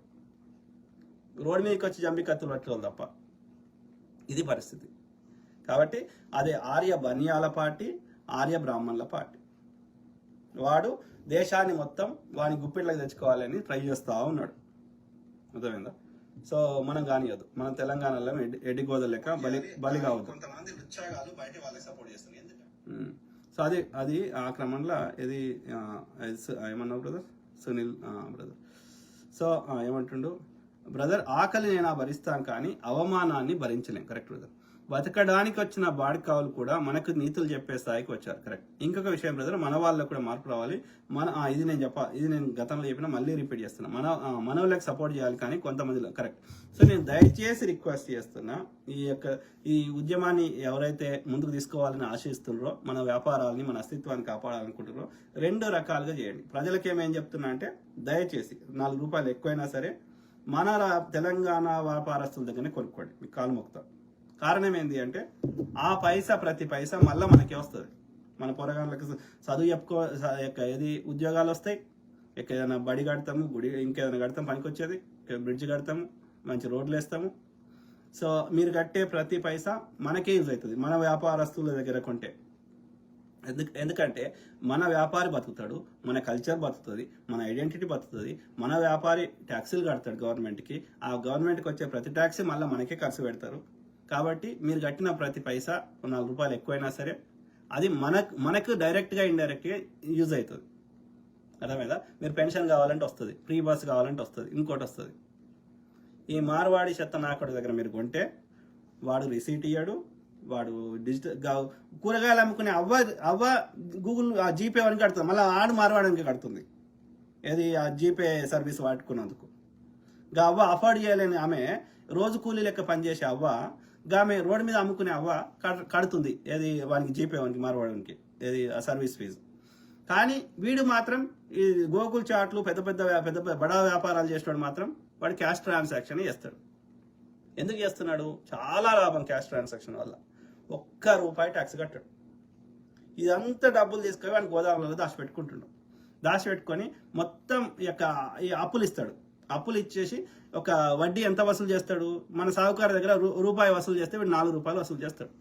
మళ్ళా నీవు ఉట్టికి ఏడాడు, నీ భూమో నీది ఏదైనా బంగారమో ఏదైనా మొత్తం రాయించుకుంటాడు. అంటే నిన్ను సంఖ నాకిస్తాడు. మన వైశ్యుడు నిన్ను అట్లా ఉద్దర కూడా ఇస్తాడు. అదే అంటే ఇప్పుడు ఆయన చెప్తున్నాడు, తెలంగాణ ఆయన విఠల్ చెప్తున్నాడు, ఏది ఎన్నికలలో డబ్బులు కావాలంటే ఎంత, ఇప్పుడు సడన్ గా 100 ఎన్నికల పంచాలంటే ఎన్నికల ముందు ఏదో పెద్దగా కావాలంటే ఏది 100 కోట్లు కావాలి, 50 కోట్లు కావాలంటే ఇస్తాడు క్యాష్. సో ఇచ్చే ముందు ఉట్టిగాడు ఆ 100 కోట్ల వర్త్ నీకు భూమి రాయించుకుంటాడు నీ పేరు మీద. సో అవి మళ్ళీ 4% 5% వడ్డీ వేస్తాడు. మళ్ళీ రిజిస్ట్రేషన్ ఫీజులు. ఒకవేళ నువ్వు ఏ పరిస్థితిలో కట్టలేకపోయినా ఆ భూమి వందే అవుతుంది. ఒకవేళ కడితే 5% నీకు వడ్డీ వసూలు చేస్తున్నాడు. ఇవన్నీ ఎట్లా చేయగలుగుతున్నాడు? మన దగ్గర క్యాష్ ఉంటేనే చేయగలుగుతాడు. అంటే మన ఎన్నికలని కానీ మన యొక్క దోపిడీ కానీ అన్నిటిని ఇన్ఫ్లుయెన్స్ చేయడంలో వాడు ఈ క్యాష్ని వాడుకోగలుగుతున్నాడు. గవర్నమెంట్కి ట్యాక్సులు కడతలేడు. అర్థమైందా? సో ఆ విధంగా మనకి కబ్జా పెట్టేస్తున్నాడు. మీరు క్యాష్ ఇవ్వకుండా డిజిటల్ పేమెంట్ చేసారు అనుకో, ఎవ్రీ ట్రాన్సాక్షన్ లెక్క ఉంటుంది, ఏ పైసా ఎటు పోయినా లెక్క ఉంటుంది. సో అడ్డం దడ్డం చేయడానికి ఉండదు, ఈ దోపిడీ చేయడానికి ఉండదు. బ్యాంకుల దగ్గర అప్పు తెచ్చుకుంటే తక్కువ వడ్డీకి దొరుకుతుంది మనకి. ప్లస్ ఇల్లీగల్ యాక్టివిటీ చేయడానికి ఆస్కారం ఉండదు. ఈ డబ్బులు ఇప్పుడు దీనికి ఇప్పుడు బ్యాంక్ వాడు అన్ని ఆధారాలు చూసి నీవు ఎందుకు ఏ పర్పస్ అన్ని లెక్క పెట్టి నువ్వు కట్టగలిగే శక్తి ఉంది అన్ని ఆలోచించి ఇస్తాడు వాడు లోను. నువ్వు ఇల్లీగల్ యాక్టివిటీస్కి ఇవ్వడు లోను. కానీ వీడు అట్లా కాదు. అంటే ఈ క్యాష్ ఇవ్వడం వల్ల ఇల్లీగల్గా ఇప్పుడు బాంబులు పెట్టేయడానికి కావాల్సిన ఆ బాంబులు కొనుక్కరావడానికి 200 కేజీల RDX దేశంలోకి రావడానికి వీడు డబ్బులు పంపించుంటాడు క్యాష్. అర్థమైందా? కాబట్టి ఎక్కడ పోయినా సరే క్యాష్ సచ్చినా వాడకండి, డిజిటల్ పేమెంటే చేయండి. వీడు తీసుకోండి డిజిటల్ పేమెంట్. అర్థమైందా? సో కాబట్టి తెలంగాణ వ్యాపారస్తుల దగ్గరనే కొనుక్కోండి. 10 రూపాయలు ఎక్కువైనా, ఎన్ని రూపాయలు ఎక్కువైనా సరే ఆ ఎక్కువ కాకుండా ఉండడానికి కోసం వీని వ్యాపారం ఎత్తేయడం కోసం తెలంగాణ ప్రభుత్వాన్ని మనం కొట్లాడి చట్టం చేయించుకుందాం. ఫేర్ బిజినెస్ చేయాల్సింది అవసరం ఉంది. అట్లా ఫేర్ బిజినెస్ చేయని వాళ్ళని పర్మిషన్లు రద్దు చేయాలి. అర్థమైందా? సో కాబట్టి ఆ ప్రైస్ మ్యాచ్ వచ్చేంత ఈ మార్వాడోడు ఏ రేటుకి ఇస్తుండో ఆ రేటుకి మన వ్యాపారి కూడా ఇవ్వాలంటే ఇవ్వలేడు. కాబట్టి ఆయనకు నష్టం వస్తుంది. కాబట్టి ఆ నష్టం ఎంత అమౌంట్ ఉందో అంత అమౌంట్ మన ప్రభుత్వం ద్వారా మన తెలంగాణ వ్యాపారికి రీయింబర్స్ చేద్దాం. మీరు తెలంగాణ వ్యాపారి దగ్గర కొనుక్కొని ఆ రిసీటు ప్రభుత్వానికి మీరు రీయింబర్స్కి పెట్టుకుంటే ఆ ప్రైస్ డిఫరెన్స్ ఎంత వచ్చిందో ఆ వ్యాపారి మనకి ఫైల్ చేస్తే, ఇప్పుడు ఎట్లయితే ఫీజు రీయింబర్స్మెంట్ చేస్తున్నాం కదా చదువుకునే విద్యార్థులకు కానీ, అట్లా మనము ఈ వ్యాపారులకి ఫీజు వాళ్ళ యొక్క ప్రైస్ డిఫరెన్స్ని మనము ప్రైస్ మ్యాచ్ కోసం కావాల్సిన నష్టానికి కావాల్సిన అమౌంట్ని ప్రభుత్వం రీయింబర్స్ చేస్తుంది మన తెలంగాణ వ్యాపారికి. ఆ విధంగా చేసే విధంగా మనం చట్టం చేయించుకుందాం, మాట్లాడదాం, గవర్నమెంట్ తోటి రిక్వెస్ట్ చేద్దాం. అర్థమైందా? తప్పదు. ఇది it's crossing our limits. Okay, ఇది అస్తిత్వానికి, ఆత్మగౌరవానికి అన్నిటికీ సంబంధించిన ముచ్చట ఉంది ఇందులో. సో ఏమంటున్నారు, పయార్ద చర్చిల్, జై భీమరావు, జై భీమరావు.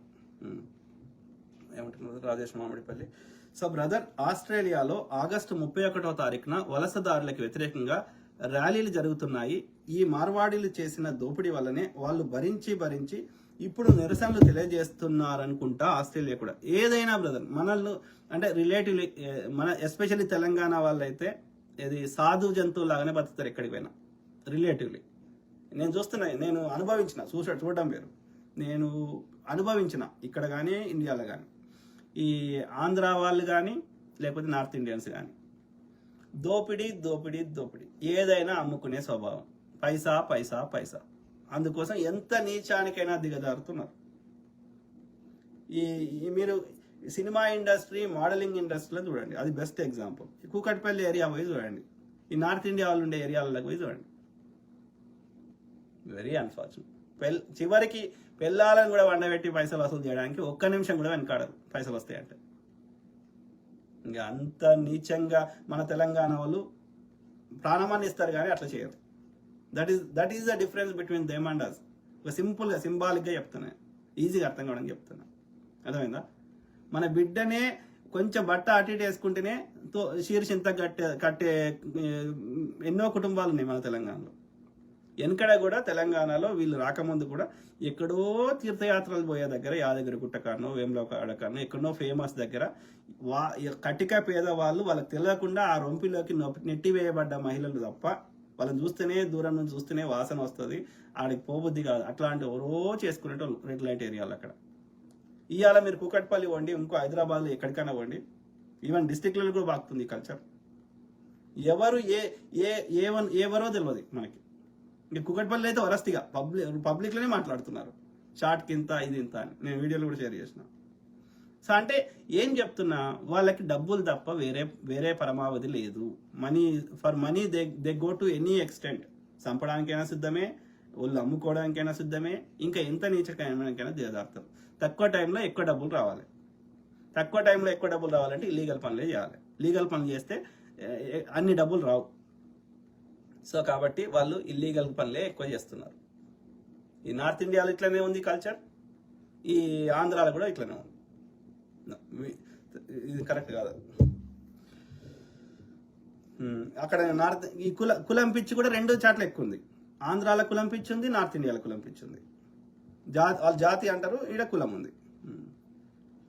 సో మన Telangana is different, complete different vibe. Rajesh Mamidipalli ఏమంటున్నారు, బీసీ, ఎస్సీ, ఎస్టీ తిరగాళ్ళు ఎంత ఎడ్డినా కొడుకులు అంటే ఇల్లు వాడా తిరిగి గణేష్ చందా వసూలు చేస్తారు, ఊరేగింపులు చేస్తారు. ఒక్క బ్రాహ్మణ పిల్లవాడు కూడా చందా అడగడానికి రాడు. Correct brother. ఊరేగింపులు వీళ్ళు, మీరు చెప్పండి, ఒక బతుకమ్మ పండుగ ఆడతారా వీళ్ళు?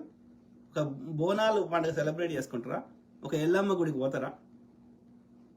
కానీ వాడి జై శ్రీరాములు, వాడి జై ఇది వినాయకులు, ఇది రుద్దుతారు మన మీద. ఆలోచించుకోవాలి. మన ఎందుకు చేస్తలేరు? ఎల్లమ్మని ఎందుకు చేస్తలేరు? సమ్మక్క సారలమ్మ దేవతలేనా అంటున్నాడు ఆయన.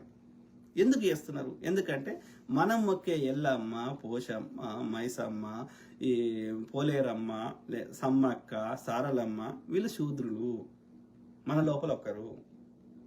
కాబట్టి శూద్ర దేవతల బ్రాహ్మణుడు మొక్కడు.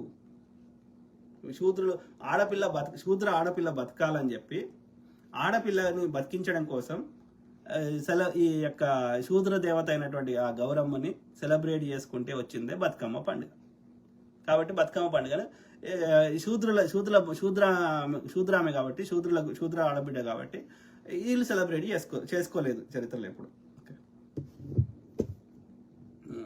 సో బ్రాహ్మణ పిల్లవాడు కూడా చందా అడగడానికి రాడు, ఊరేగింపులో కనబడడు.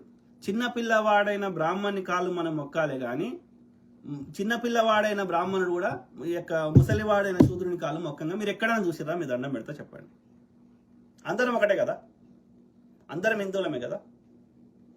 ఎక్కడన్నా ఒక శాల అయినా, ఒక సాకల అయినా, ఒక మంగళ అయినా, ఒక మాదిగ అయినా, ఒక ఆరకటిక అయినా, ఏ కులమైనా, ఓకే, బీసీ ఎస్సీ ఎస్టీలు, లేకపోతే ఇంక్లూడింగ్ రెడ్డి కమ్మ కాపు, వీళ్ళు అనుకుంటారు మేము అగ్రకులం అని, వీళ్ళు క్షత్రియులని కాదు. వీళ్ళు కూడా వ్యవసాయం చేసుకుంటే వీళ్ళు కూడా శూద్రులే. ఎప్పుడైతే భూముల రేట్లు పెరిగినాయో వీళ్ళందరికీ ప్రజల దగ్గర అంతా భూమి గుంజుకొని వీళ్ళు పెట్టుకుంటే ఇలా భూముల రేట్లు పెరిగినాక వీళ్ళ దగ్గర 4 పైసలు వచ్చినాయి తప్ప వీళ్ళు పెట్టిన వర్ణ వ్యవస్థలో వీళ్ళు కూడా శూద్రులే. రెడ్డి కమ్మ కాపు అందరు. ఓకే, అర్థమైందా? సో ఆ క్రమంలో ఇంక్లూడింగ్ రెడ్డి ఆయన కాలుముఖంగా ఒక బ్రాహ్మణుడు చిన్న పిల్లగాడైన బ్రాహ్మణుడు అయినా ఒక రెడ్డి ఆయన కాలుముఖంగా మీరు ఎప్పుడైనా చూసారా? అంటే వాళ్ళు స్ట్రిక్ట్గా, వెరీ స్ట్రిక్ట్గా మనుధర్మ శాస్త్రాన్ని నేటికి పాటిస్తున్నారనేది మనం గమనించాలి. సింపుల్. మనుధర్మ శాస్త్రంలో ఏం పాడైంది? బ్రహ్మ ముక్కులకి వచ్చినాడు పైన ఉండాలి, కింది భాగాల్లోకి వచ్చిన వాళ్ళు కింద ఉండాలి. కింది భాగాల్లో వచ్చిన వాళ్ళని బ్రహ్మ ఎందుకు సృష్టించిండు అంటే వాడు రాసిన పుస్తకం. ఈ పైన ముక్కులకి వచ్చిన వానికి సేవ చేయడానికి అని రాసిర్రారు. సేవ చేయాలంటే 4 మెతుకులు బతకాలి కాబట్టి 4 మెతుకులు తినాలంటే 2 రొట్టెలు ఇస్తా. నార్త్ ఇండియాలో అయితే, దక్షిణ భారతదేశంలో మీరు అన్నం తింటారు కాబట్టి మీకు 5 కిలోలు దొడ్డు రేషన్ బియ్యం ఇస్తా పరవశటి. అది తినండి, బతుకుర్రి, మాకు సేవ చేయరు. ఇది వాణి ధర్మశాస్త్రం. అందుకే ఇక దీనికి మూలమే గల్లది వచ్చింది కాబట్టి దీన్ని చింపితేనే ఈ యొక్క ఈ వివక్ష పోతుందని ఆయన చింపమన్నాడు పెద్ద ఆయన. ఆయన జీవితాంతం కొట్లాడింది. ఆయన భారత రాజ్యాంగం రాసింది లాస్ట్లో, ఇక ఆయన జీవితం ఎండింగ్లా, లాస్ట్ 3 to 5 years. మరి జీవితం ఆయన ఫేమస్ అయింది దేనికోసం? ఆయన రౌండ్ టేబుల్ సమావేశాలకు పోయింది దేనికోసం?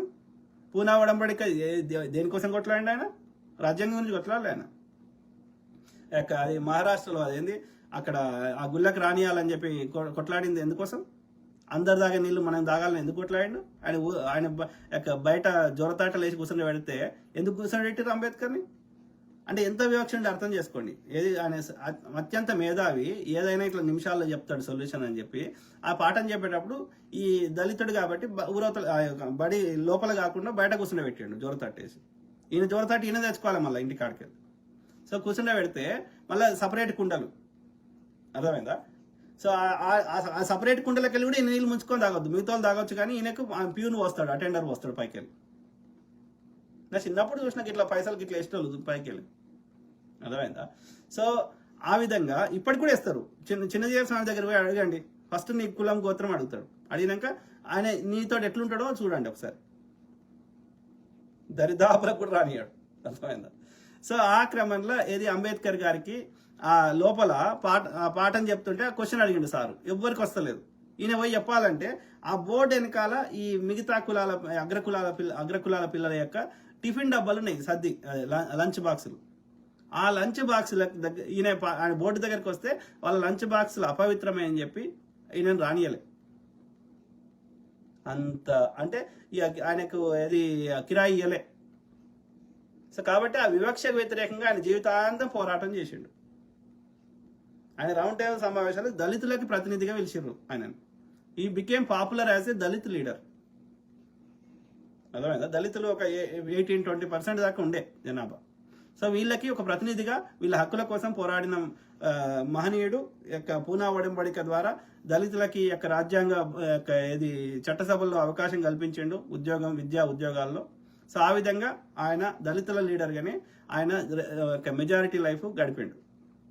కాలారాం టెంపుల్లోకి రానియాలి దళితులు అని చెప్పి, అర్థమైందా? సో ఆయన పుణ్యం వల్లనే ఇవాళ దళితులు ఇవాళ రిజర్వేషన్ ఫలితాలు కానీ ఈ వివక్ష తగ్గడం కానీ ఇవన్నీ జరిగినాయి. ఆ తర్వాత కాంగ్రెస్ ఎస్సీ ఎస్టీ అట్రా చట్టం తేవడము, ఈ పక్కా ఇల్లు కట్టించడము, ఇవన్నీ కాంగ్రెస్ చేసింది తర్వాత. ఓకే, సో ఆయన అంబేద్కర్ గారు రాజ్యాంగం రాసింది అనేది ఆయన జీవితం మొత్తాన్ని మనము స్టడీ చేస్తే ఒక 5 to 10% ఇది ఒక 5 to 10%. మిగిలిన 80-90% ఆయన ఈ యొక్క వివక్ష దళితులకు అభ్యున్నతి కోసం వివక్ష పోవడానికి ఈ మనువాదకు వ్యతిరేకంగా పోరాటం చేసిండు. అందుకే ఆయన మనుధర్మ శాస్త్రాన్ని కాలబెట్టమని చెప్పిండు, ఉట్టిగానే చెప్పలే. సో అట్లా ఎందరో మహనీయులు కష్టపడ్డారు. ఇంకా ఇంకో కేసు ఈ కందుకూరి వీరేశలింగం పంతులు, ఈ రాజా రామ్మోహన్ రాయ్, వీళ్ళు ఏంటంటే వీళ్ళు బ్రాహ్మణులే, కానీ ఈ బ్రాహ్మణుడు పెట్టిన వివక్షను లేకపోయారు. రాజా రామ్మోహన్ రాయ్ గారి కేసులో అయితే సతీసాగం అనే దురాచారాన్ని పెడితే వాళ్ళ అన్న చచ్చిపోతే మళ్ళీ ఆయనకు వదిన అంటే చాలా ప్రేమ రాజా రామ్మోహన్ రాయ్ గారికి బెంగాల్లో. సో అలా వదిన కూడా తీసుకెళ్ళి కాలబెట్టారు. మంచి హెల్తీగా ఉన్న మంచి యంగ్ అమ్మాయిని అది తట్టుకోలేకపోయాడు. వదిన అంటే అంత ప్రేమ తట్టుకోలేక ఆ బ్రిటిష్ గవర్నమెంట్ తోటి బతిలాడుకొని అది చట్టం చేయించిండు, సతీసాగం అనే చట్టం. అంటే నేను ఏమంటున్నా, ఒక బీసీ ఎస్సీ ఎస్టీలే కాదు, తోటి బ్రాహ్మణులు కూడా చాలా ఇబ్బందులు పడ్డారు ఈ దుర్మార్గుల వల్ల అనేది మనం గమనించాలి. ఓకే, కాబట్టి నేను ఏదన్నా బ్రాహ్మణ కులం ప్రస్తావన వచ్చినప్పుడు బ్రాహ్మణులో ఉన్న మంచి వాళ్ళు కందుకూరి వీరేశలింగం పంతులు గారు, రాజా రామ్మోహన్ రాయ్ గారు, ఒక శ్రీగంధం శ్రీనివాసరావు గారు, వాళ్ళని అంటలేం మనం. ప్రతి కులంలో మంచి చెడు ఉంటారు. సో మెజారిటీ దుర్మార్గులు ఉన్నారు కాబట్టి ఈ చాగంటిలు, ఈ కుల వివక్షను పెంచి పోషించేటోళ్ళు, ఈ గరికపాటిలు, లేకపోతే ఈ చిన్నజీయర్లు, ఈ యొక్క మన పార్లమెంట్కి ఓపెనింగ్కి వచ్చిన ఈ మఠాధిపతులు, పీఠాధిపతులు, ఇట్లాంటి చెత్తముండ కొట్టుకుని తిడుతున్నాం. ఒక శ్రీ గారిని తిడతలేము, ఒక కందుకూరి వీరేశలింగం పంతులు గారిని తిడతలేము, ఒక ఇది రాజా రామ్మోహన్ రాయ్ గారిని తిడతలేము. అర్థమైందా?